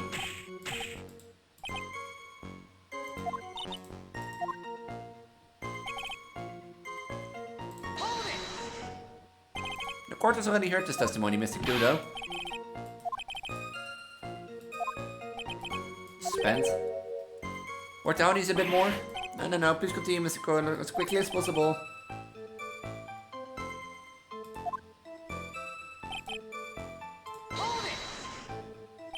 A vase, you say? Yes, these are vases on all the tables in that place. There are accidents waiting to happen, they're practically begging to be knocked over. Yeah, but look, he was up. Hard to say, but clear when you really define. I heard a break and inside of me burnt and my memory is clear as my day. Soaked in water, you mean? Yes, especially me as well. And yet there was water still managed to splash onto you? It was cold. I clearly remember it splashing me.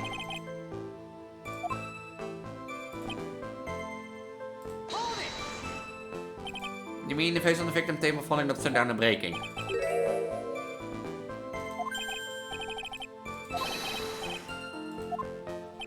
I'm impressed by your ability to waste time. Discrimination, I'm throwing down the gauntlet. If I lose this one, I'll take like a man and win defeat.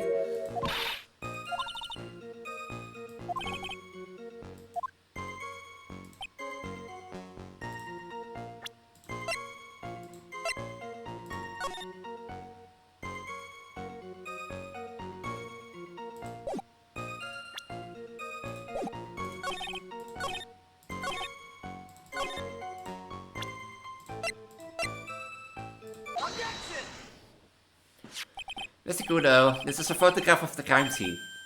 So what? Look carefully at the table. The face is there, intact. Lost your tongue, granddad?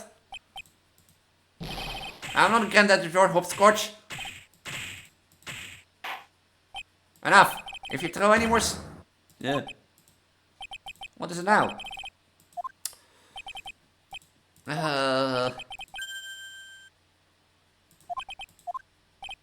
Well, you see, I saw me when the drunken lolly collapsed, so I stood up. There must have been when I fell over. The face on my table, I mean.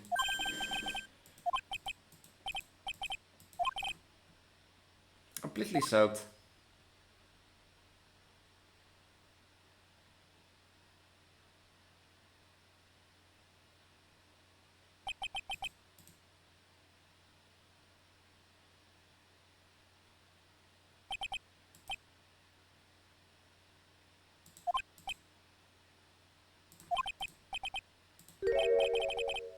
No.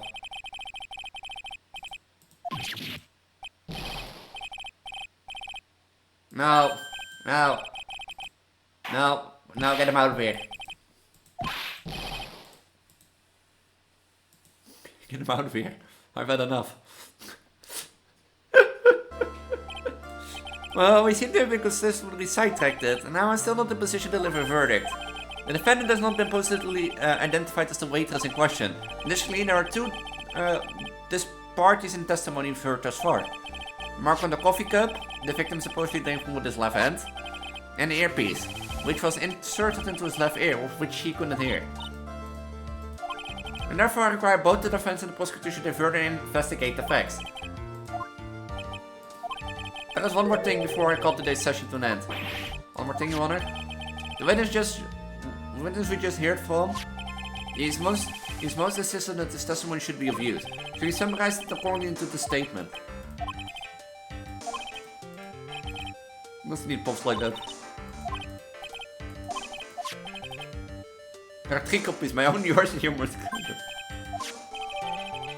When the incident occurred, I broke the face at my seat. I'm sorry.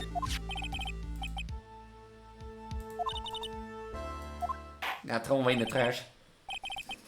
You know, throw away in the trash. But perfectly on time, 3 hours and short, and that sort of stuff, so... I'm gonna leave it here because it's been 3 hours. And it's been a good time to stop. Next time we're gonna investigate further. And next time we're also gonna do a little Project Diva stream. If you're new around here and don't know who I am, I'm known as Prego Elise, pregnant poly Vtuber transgender on the internet. If you like what I see, make sure to follow so you get notified when I go live next time. Either way, if you want to stay up to date when I go live or upload something to YouTube and that sort of stuff, make sure to check out my Discord down below in my link tree. And if you don't use my Discord, all my other socials will be in there in case you want to keep an eye on when I go live, you know, upload an update and that sort of stuff. All my socials, official socials, will be in there. From my Instagram, Twitter, to my Twitch, to my YouTube channels, to my Ko-fi, to my Patreon, and that sort of stuff. And with that, I'm going to say, I hope you have a wonderful life. And might I all see you in the next stream. A wonderful week, wonderful life, and a wonderful day. And might I all see you in the next stream. Bye. Bye.